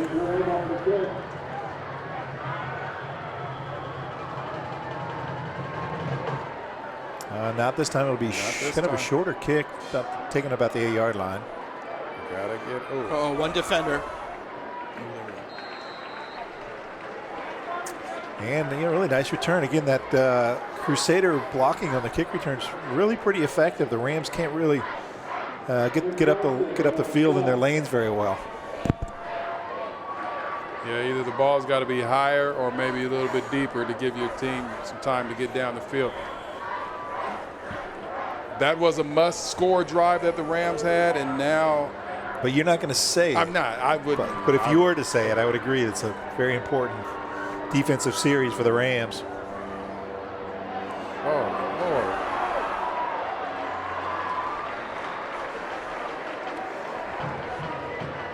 Yeah, it looks like Wisher's back. 22nd run play for the Crusaders. The Rams are bringing out they're trying to put their athletes out here on the field now to make something happen. Silas Starr is playing safety. They're not going to try to. They don't want to get outran in the backfield again like they were earlier. But they have to get some stops up front. They have to clog up some of those holes at the line of scrimmage. Crusaders are over 300 yards in rushing, close to a first down here. So they'll bring up 2nd and short. Kind of one of those situations where a play action pass could actually burn the Rams. Right. They're so focused on the run at this point. Yeah, and you're absolutely right. And even though as a Ram, you would still hope that they do that because you might have a chance, right? Because it's not running exactly. Yeah, they stick on the ground. Flag comes out. Boy, rare penalty. Only the 3rd penalty of the game. That's what happens when you got 2 good disciplined programs. If it's a holding, could be a break for the Rams, and it is. So they'll back them up back into their territory. Now it's a 2nd and long. If you can get them in 3rd and long, I still believe they would run the ball. But if you can get them in 3rd and long, that sort of changes the psyche of the game. Here is a big play.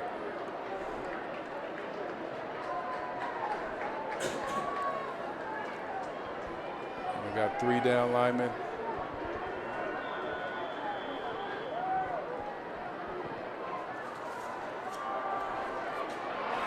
Oh boy! Off to the races.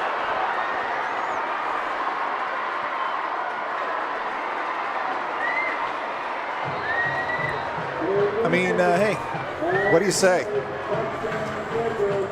What do you say? Nice job. Another plus 50-yard touchdown. Nice job. That's their first one. They are making holes as wide as freeways out there. Steve, I really think that you could run.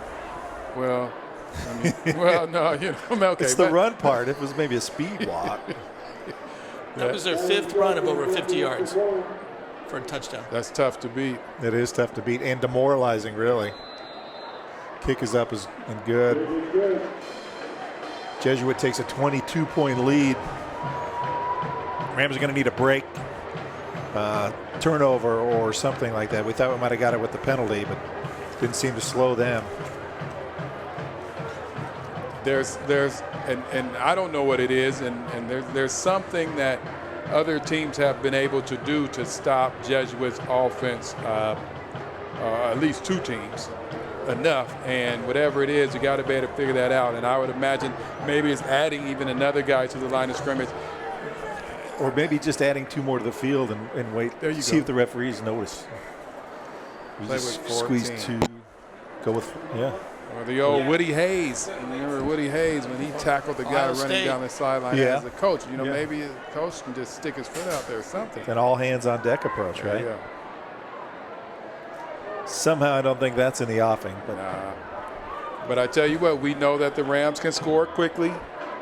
Yeah, just got to keep hanging in there and give yourself opportunities. Hopefully Jesuit can make a mistake or you get a stop. And that'll be Mart taking it at about the 3-yard line. Line up the middle every time. Punching in a hole there. Gets out to about the 25-yard line.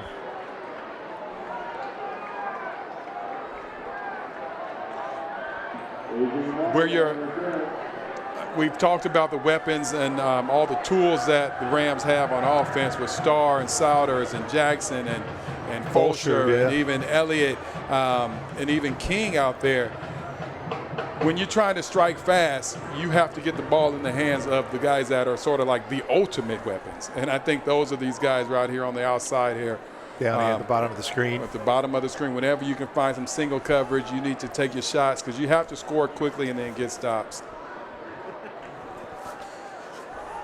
Elliott up the middle. We'll pick up about 7. Nice run there. It's a nice run. Then you got to hurry to the line. And took the pile with him. that can help open up some passing lanes.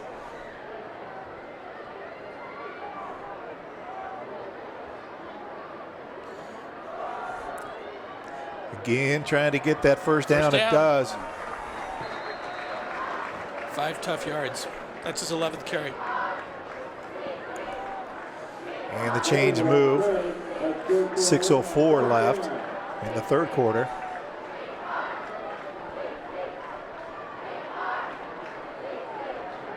Crowd is trying to get some momentum going.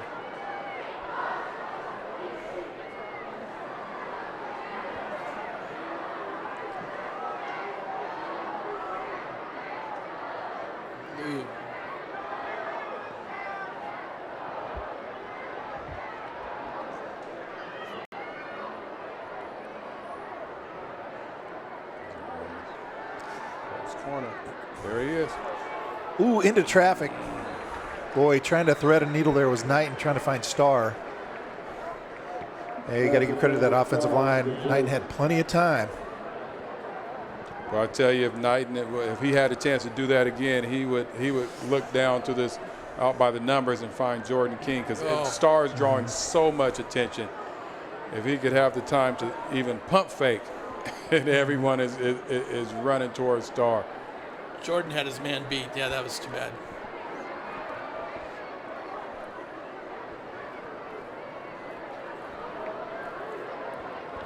Second and 10. Crusaders rush 3. Looks like he hits Starr on the sideline there. Enough for first down. They'll stop the clock. You almost get a sense maybe start playing with a little more urgency, because the clock is really, even though you have another quarter, the clock's really kind of working against you. Yeah, when you're down 22, the clock is working against you. You know, in football though, that's what's that? 3 scores. You're still in it. Mm-hmm. You just have to score early and then worry about the defensive side once you're out there on that side of the ball. But Starr is just under 200 yards on 6 receptions.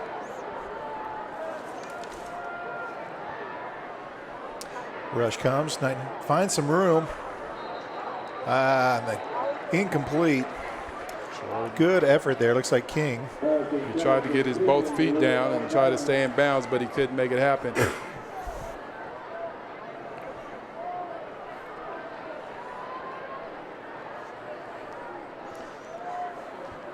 Let's see what they dial up here. Starr is not on the field. This formation here has had success for the Rams. Come with the blitz. They're coming hard. Good play call, rolling them out. Incomplete pass. Not enough mustard on that. Falls incomplete. But hey, you know, really good offensive call to get him out of the pocket, because that blitz was coming. 3rd and long here.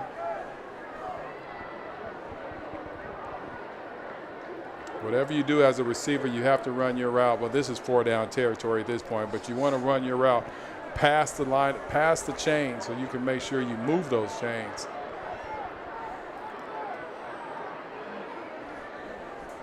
Three-man rush. Elliott up the middle. No gain. Thought he could catch them, thinking about that pass, dropping out in coverage.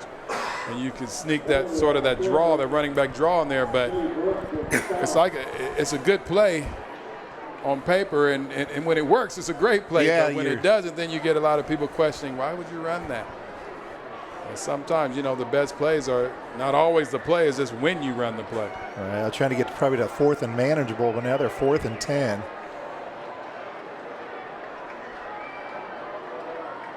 Double coverage on the. Knighton avoids the rush, heaves it downfield, actually has Souders open. Souders comes back for it. Souders has real estate, and Souders has 6 points, no flags.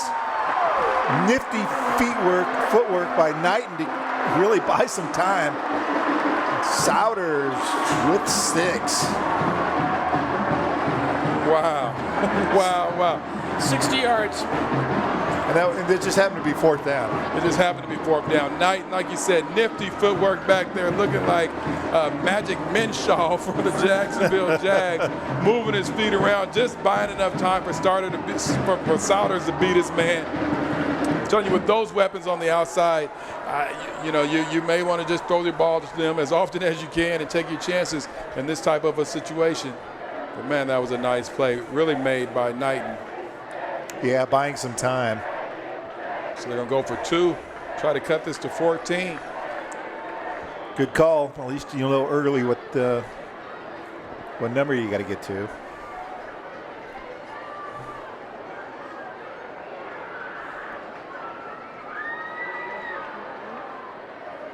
That's too wide.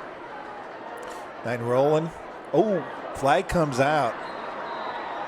Not quite sure what we had there. It was Fulcher on the catch. Look at that sportsmanship down there, though. Love that.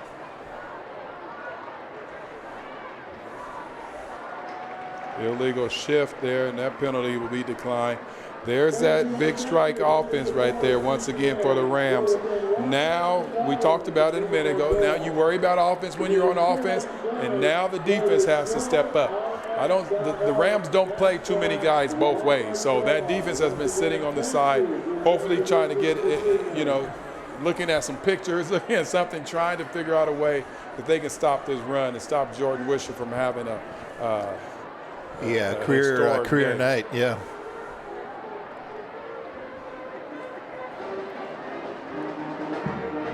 Cade Wisher, I'm sorry. Jordan Wisher is his cousin.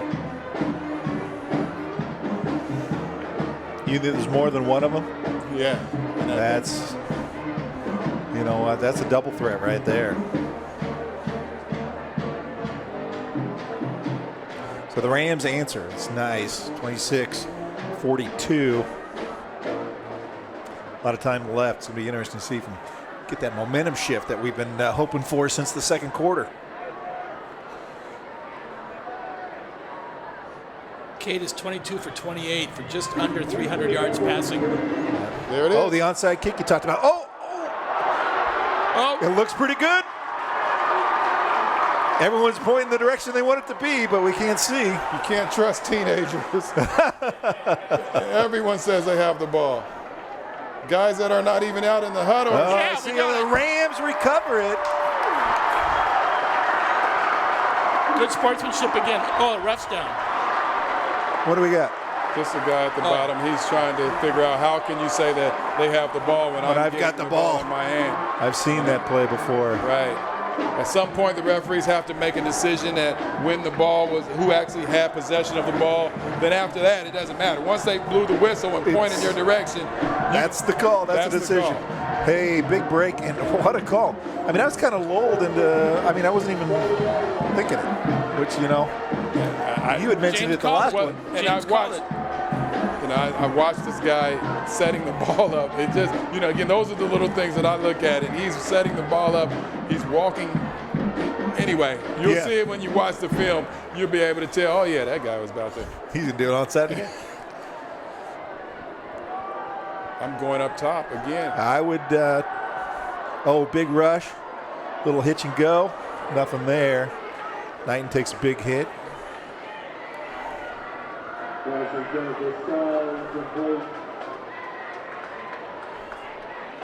There's not a lot of room over there on that side. Star, like you said, try to hit it with the hitch and go. That was good coverage by the DB. Mm-hmm. May have been some little extra physicality down the field, but I think if you run that here on the wide side, you might get a little bit better results because there's so much more room to make that play. 2nd and 10. Elliott over the left side. Oh, cuts it up. Boy, looked like he was going to be stopped for a loss. Picks up a few.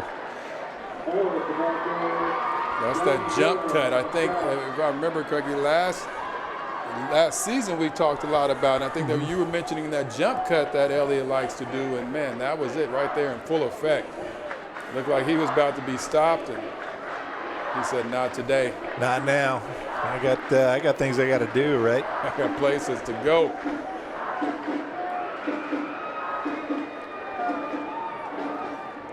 3 guys paying attention to Star on the top of the field. 3-man rush. Uh-oh. Oh, Knighton eludes the rush. Here comes a linebacker. Flags come out.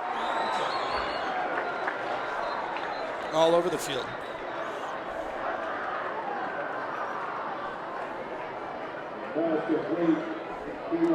Get a read on what the call is. He's in the backfield. We have a Crusader down. Could be a cramp. I think that could be a cramp. Yep. Hope so, the way the trainer's working on him. Get a read on what the penalty is here. They're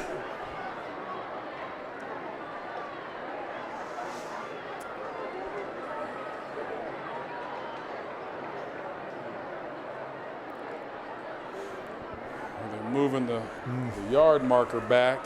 That's never a good sign for the offense.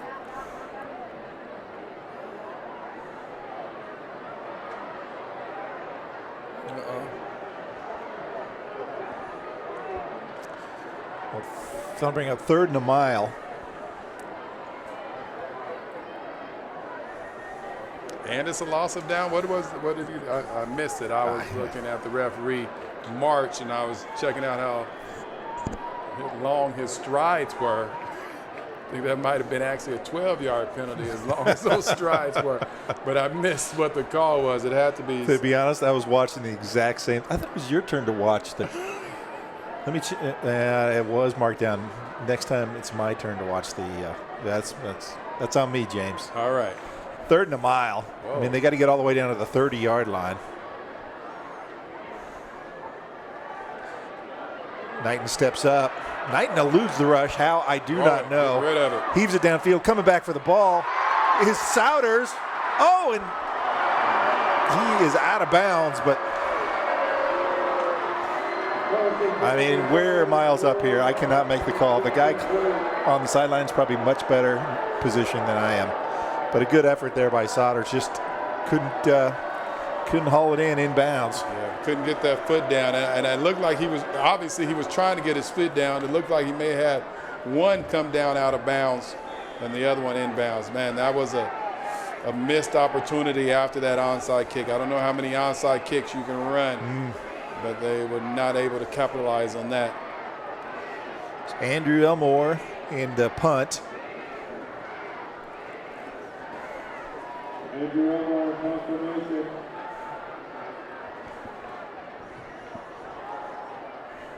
Nice punt. It'll bounce, roll inside the 20. Out of bounds at the 15. Nice punt. So it's all about the defense right now. Yes, it is. And the defense has to stand up. At some point, you have to stand up and make a play. You know, it's easy for, as you watch games, you say, well, why aren't they making 5 guys? Why aren't they putting? Sometimes you can't just make up things on the fly. If you haven't practiced it, it's not in your game plan, it's not easy to do. It's easy to say, but it's not easy to do. Sometimes you just have to make a play happen from what you've been practicing. Just no need to make up something new, just make a play. The flag comes out. Relatively clean first half. This is the 5th penalty of the second half. Guys Oh, get is that right, tired. Chuck? Yeah. Wow. Guys get a little tired in the second half. Focus starts to wane a little bit. There we go, push them back. 4th penalty on Jesuit.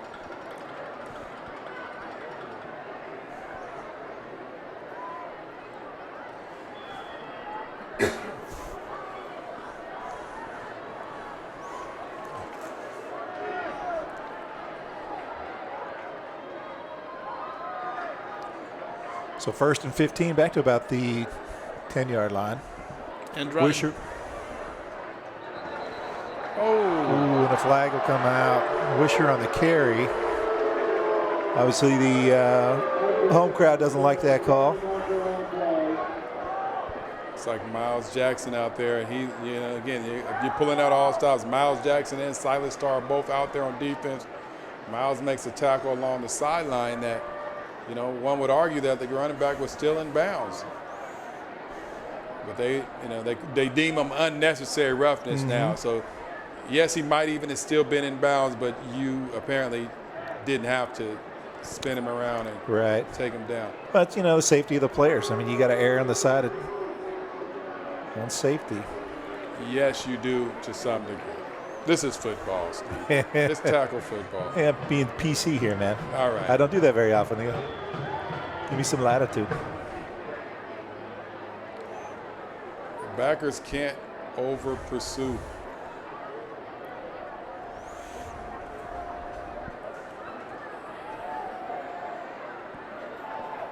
Off the right side. Short pickup.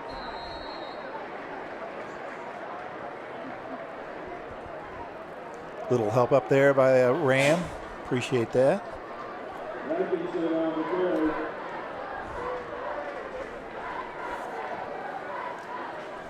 Even when he's just sort of falling down, he's falling down for 5 yards. Well, and that's not even Wisher. That's Atkinson. Oh, they gave him Wisher a break, huh?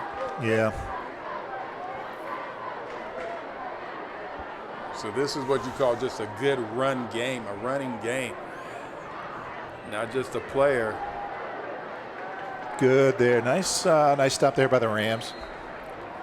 Here we go, right here. Big third down. Big third down for the Rams. Hasn't even been very many third downs. Yeah, not a lot of opportunity to get here.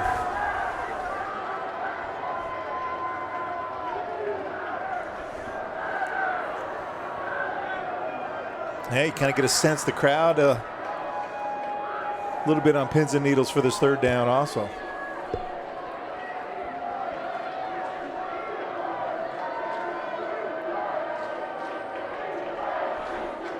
They do run a great penetration, great wrap, great tackle. It'll be 4th and short. Do the Crusaders go for it? They have a lot of confidence in their run game. Short field for the Rams, though, if they get the turnover on downs. I think this is the time that you would go for it. Yes, it would be a short field for the Rams, but you are having a lot of success running the ball, and you're up 16. Yeah, they have the opportunity to think it over for the quarters. The third quarter comes to a close.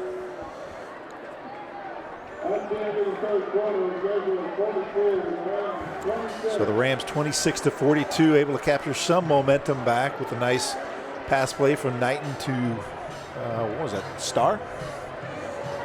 Souders to get to that 26. So 12 minutes left, and this is where the test is going to come for the Rams early as they enter the fourth quarter with this 4th and short. But if you want painting, it's no test. It's an easy one, right? It's an easy one. You know, Hunt Painting is in our 3rd generation of students at Central Catholic, and we're happy to continue to be part of the Central family. We hope for another great year of success on and off the field for all of our Central Catholic student athletes.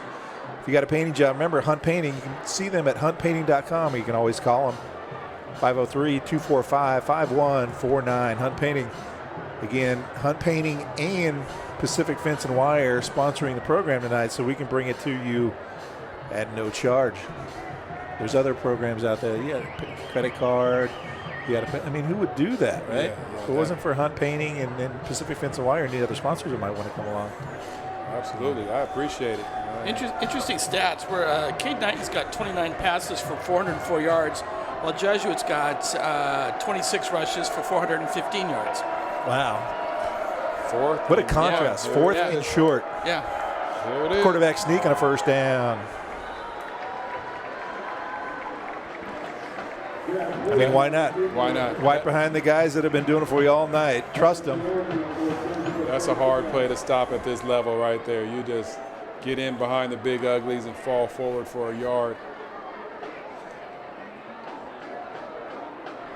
You know, that in the NFL, you know, that's even a tough play in the NFL. Oh, it is. It happens. There are times when they stop them, but those defensive linemen, they're usually just as big and just as athletic as the offensive line, and they fire off that line. You have to really fire off that line to make a stop like this. Wisher back in the backfield. Wisher pick up 5.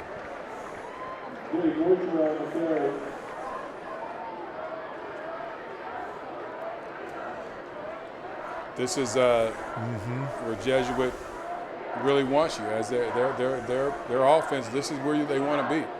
Up a couple scores, being able to just run the ball and control the clock. They only have 5 passes all game. Yeah, that's probably a career high. And, well, the thing is, probably most of that in the first quarter. Yeah. Once they got this running game going.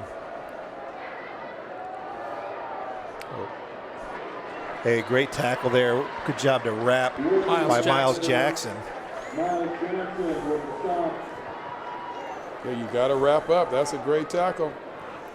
Here they are again, facing 3rd and 5. You have to dare them to pass. You know, you have to come up and just say, look, you're going to have to beat me with the pass. It's one of those screenplay downs. Take advantage of the over pursuit.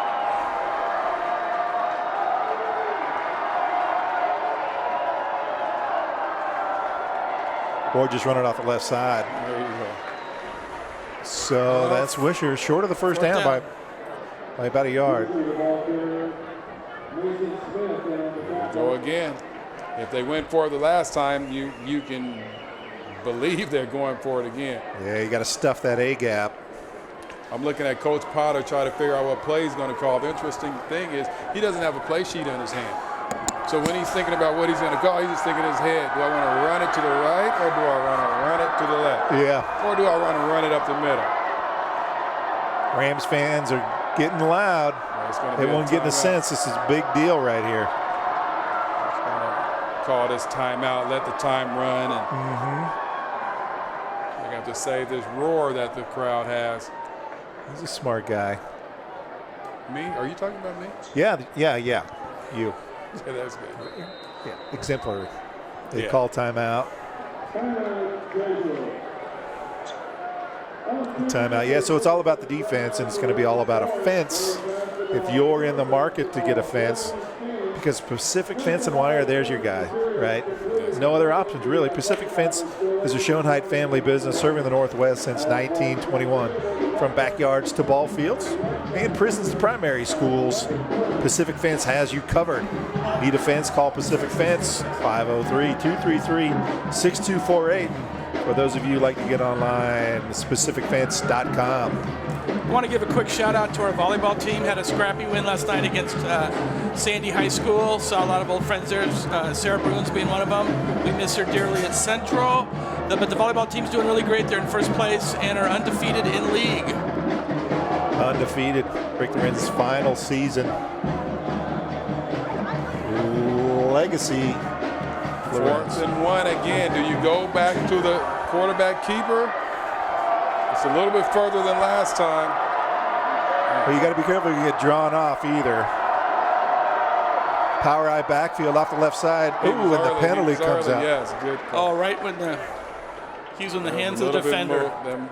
What do we? Fullback moved too soon. Oh, big break for the Rams. He was trying to fire off and get that edge for his running back, and he was just leaning too much. The ref on this side of the field called it. That's a great call if you're a Ram fan. If you're a Ram fan, just the break we need. Now they bring the punting unit.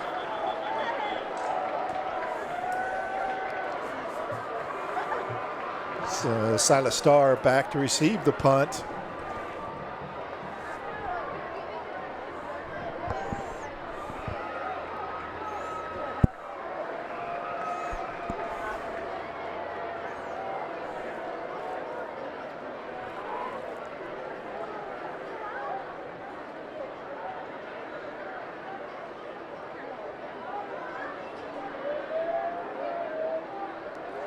Just real slow out there right now. Can't quite get a feel for.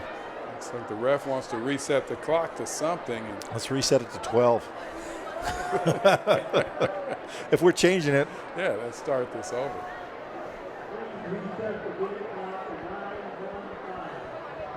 I've had some people texting in.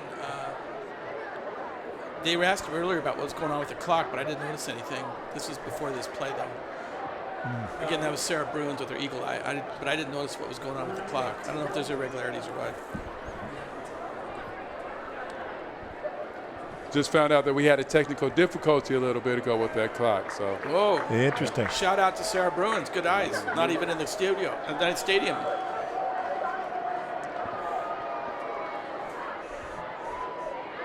Silas coming up to take that punt at about the 25. Flag comes out. Another flag comes out. I think no matter what he does here, we're going to back it up.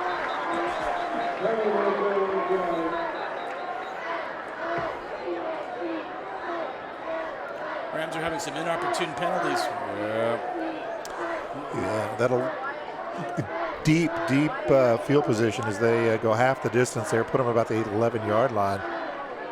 Some of those penalties on the punts are just really useless, you know, like in that particular way. Starr was headed the other direction.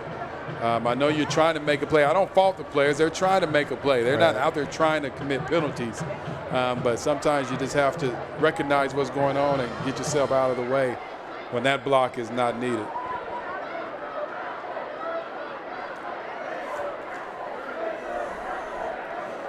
Fifth penalty on the Rams, though. There's referee Big Step. He's got, he's got a stride. He's got a stride on it. So breaking it down, you know, it's a 2-score game, but we need 16 to get back into this.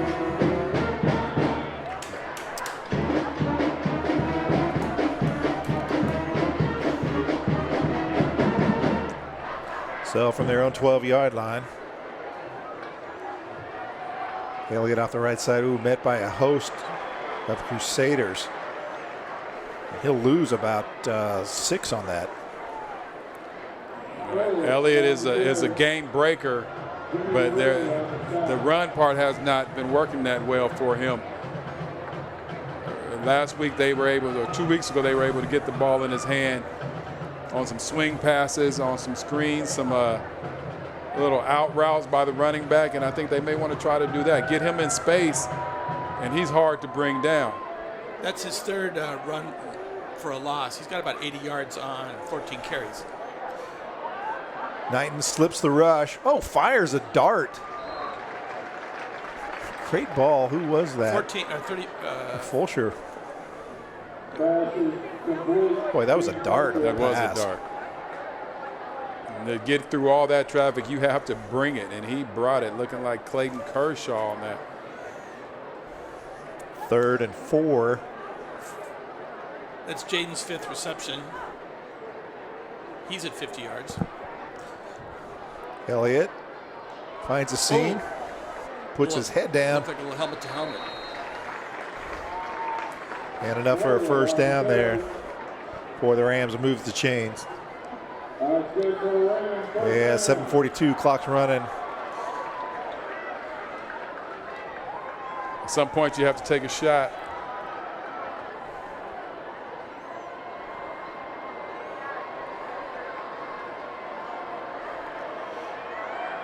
Crusaders rush 3. And here's your shot. Flag comes out. Back to the ball. Intercepted. Oh, God. Starr looks like he's injured, too.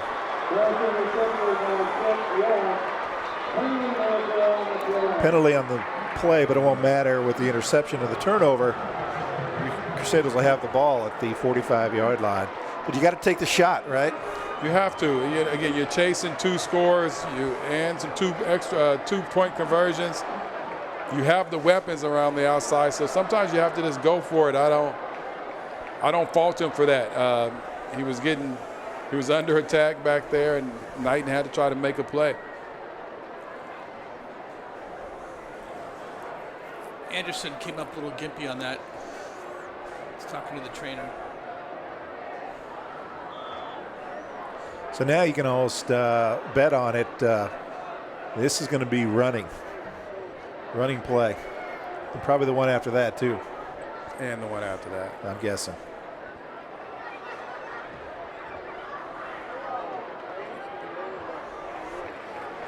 Enough for a first down. Get the glasses out here.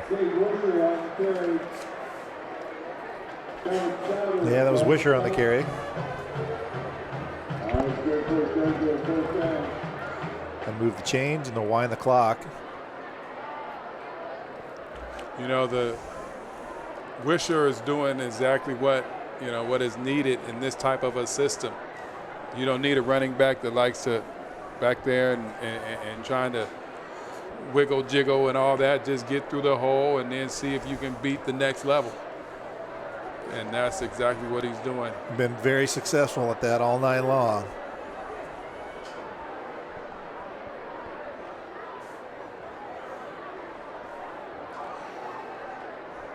Good penetration there by the Rams. There we go. Staying tough. Trying to go after that ball. And some guy, one of your brothers hold him up, and the other guys go after the ball. And that's exactly what they were doing on that possession.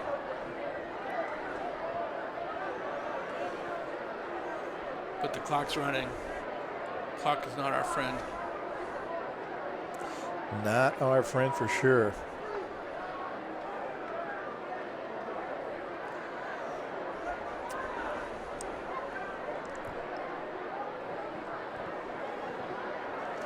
There's no one that has left this crowd, though. This is still a full house. People are excited about this. This is a good football game. Or exciting football game. You never know what's going to happen on any one play. Well, we know he's going to run. First down, you're right. They're trying to strip that ball away. The key to stripping the ball away, though, is to make sure that someone at least has a hold of him first. Yeah, and you really can't risk it, can you? Yeah. Of course, that's Atkinson there now. You know, they have kind of the same body shape and not being able to see the numbers. It's I'm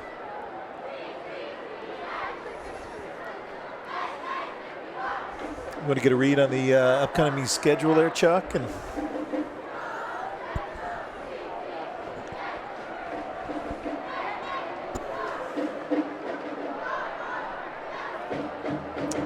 pull it up here. 3rd and 4 for the Crusaders. Oh, he's holding. Oh, nice ball. Not for a first down. Kevin Souders had a good tackle there, shoulder tackle. Atkinson on the field, and good for Jesuit, first down. You know, he's those. We talk a lot about the running back, and of course they are keys, but that line, if you can give out MVP. Oh yeah, that line, man, they're setting the edge. They're opening holes up the middle. They're really controlling the game right now. No wonder he calls them the franchise. It's a good sustained drive too. This is the 4th minute of this drive. Down to about 4 minutes in the game. Pick up about 5 yards there. It's like the 34th running play for the Rams. I'm sorry, for the Crusaders. Jeez. I'm sticking down timeout for Central. So, you know, with the timeout, a great opportunity to talk about, you know, next week. Oh, the boss is here. Shape up, guys. Laura Yeager in the booth. Thanks, Chuck. Boy, thanks for the heads up. I got Centennial next week, and they'll be playing at Centennial away game. And then we're back here on 10/18 against Sandy, and then we wrap up on 10/25 against Barlow. So, I mean, the season came on, and we're halfway through now, you know, save for the playoffs. So. And those are still some exciting games left, you know, and there's going to be big games. You know, at this point in the season, every game is a big game. Must win as far as positioning yourself for the playoffs. Those are going to be some big games.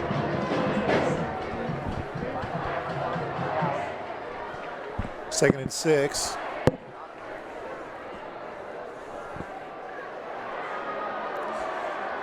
A big run there, enough for a first down. The clock continues to run. We'll stop the clock for the first down. Put them about the 10-yard line. Man, I don't know. I haven't seen Jesuit play before, but if they, if they're able to run the ball, control the clock like this, in their other games, they're going to be a tough out in those state playoffs. I wouldn't be surprised if somewhere down the line these two teams met again. Oh, very likely, yeah.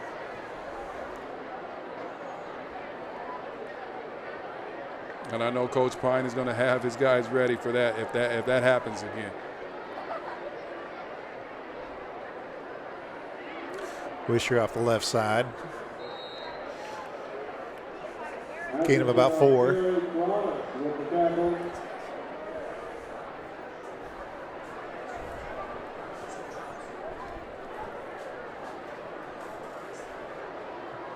Again, want to thank Oregon Sports Beat, Jim down there on the camera. Got Steve on the board. Thanks for producing tonight. You guys do a great job.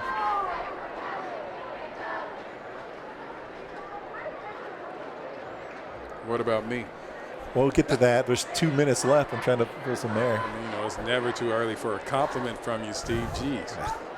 I paid you $12. You could at least give me a compliment. 1 a minute. Give Jesuit credit, though, for bouncing back from last week's loss. Very sustained, very disciplined drive here. Bounces in about 4 yards. Stop the clock.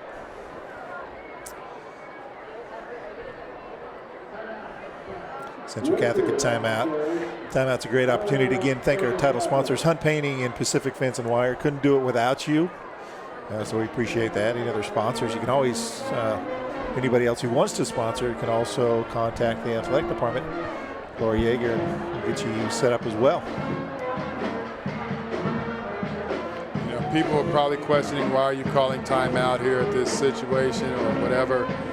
This is what makes your program a good program, because these are coachable moments right here. Right. You know, you like we talked about, you may end up meeting this team again and somewhere down the line. You want to try to figure out some things and what you can do next time, and you don't ever want your guys to think that they're just, you know, defeated and that you have given up. So you call a timeout, try to motivate them and see if they can get this stop. It's about the next game. At some point in the game. Preparation starts now for the next one, right? Absolutely. That's what the good programs do. That's and what James, that is a great point. That's one of many great points you've made tonight. Does that cover the $12? There's the compliment. There you go. There's the compliment. Whew, got it in before. Yeah. Give him another $2. I was going to turn your mic off. Again. 2:35, third and about 3, and that might be short. So that timeout was timely. Bring up 4th down, about a yard. So that kind of goes to your point, James. You know, you regroup and you get people's minds straight and what you're trying to accomplish here, and they got them to 4th down. Yeah, let's see if we can get a stop. You know, you're still playing. You still are learning. Let's see if you can get a stop. Late game shout out to Jay Johnson. I know he's listening. We still have the binoculars, buddy, that you gave us a few years back. They weren't much help against Jesuit tonight because we can't read their uniforms, but appreciate you listening. He's a longtime supporter of Ram TV. Clock running, winding it down. Well, that's going to be worth a measurement. What do you think from back here? I don't think they got it. I don't think they got it. So either. I don't think they got it. Which means they probably give it to him. Hey, hats off to the Rams defense with that stop. There you go. There you go. There's your learning moment. That's one to grow on right there. Now you got a little bit about pride right now. Rams with 1 timeout left. What can you do in 140, right? Well, I know what I would do. Yeah, I know. Believe me, I'm really glad you're not calling the plays. Right. You know, I mean, you'd be good at that, but you'd be one-sided. One-sided. Where's number 8? Where's 17? Hey, go with what works.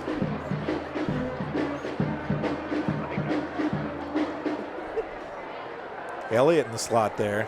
Empty backfield. I take that back. There you go. There it is. Enough for a first down. Stops the clock as they hit Fulsher. Fulsher's got a lot of work tonight. Yeah. That is Fulsher's. And that slot, that's a tough. 6th catch. Yeah. There's a lot of attention going to the outside guys. 60 yards for Jaden. tonight on 6 catches. Knight under pressure, steps out. He'll keep it.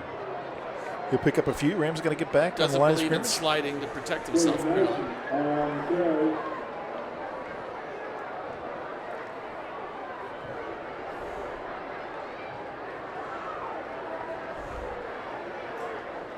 Chuck, after this, let us know how many yards that Knighton has passed for. I know he's passed for, it had to be close to a career high, if not a career high. Yeah, he's.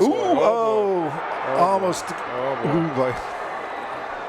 He has passed, I know it's a turnover, but he's passed 41 times, 41 attempts, and 3, 4, 6, 7. He's 37 for 41. Pretty impressive. QBR must be out of his world. Yeah.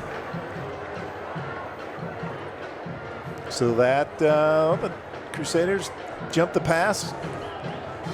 And, it wasn't a pick six. Nice job of bringing him down.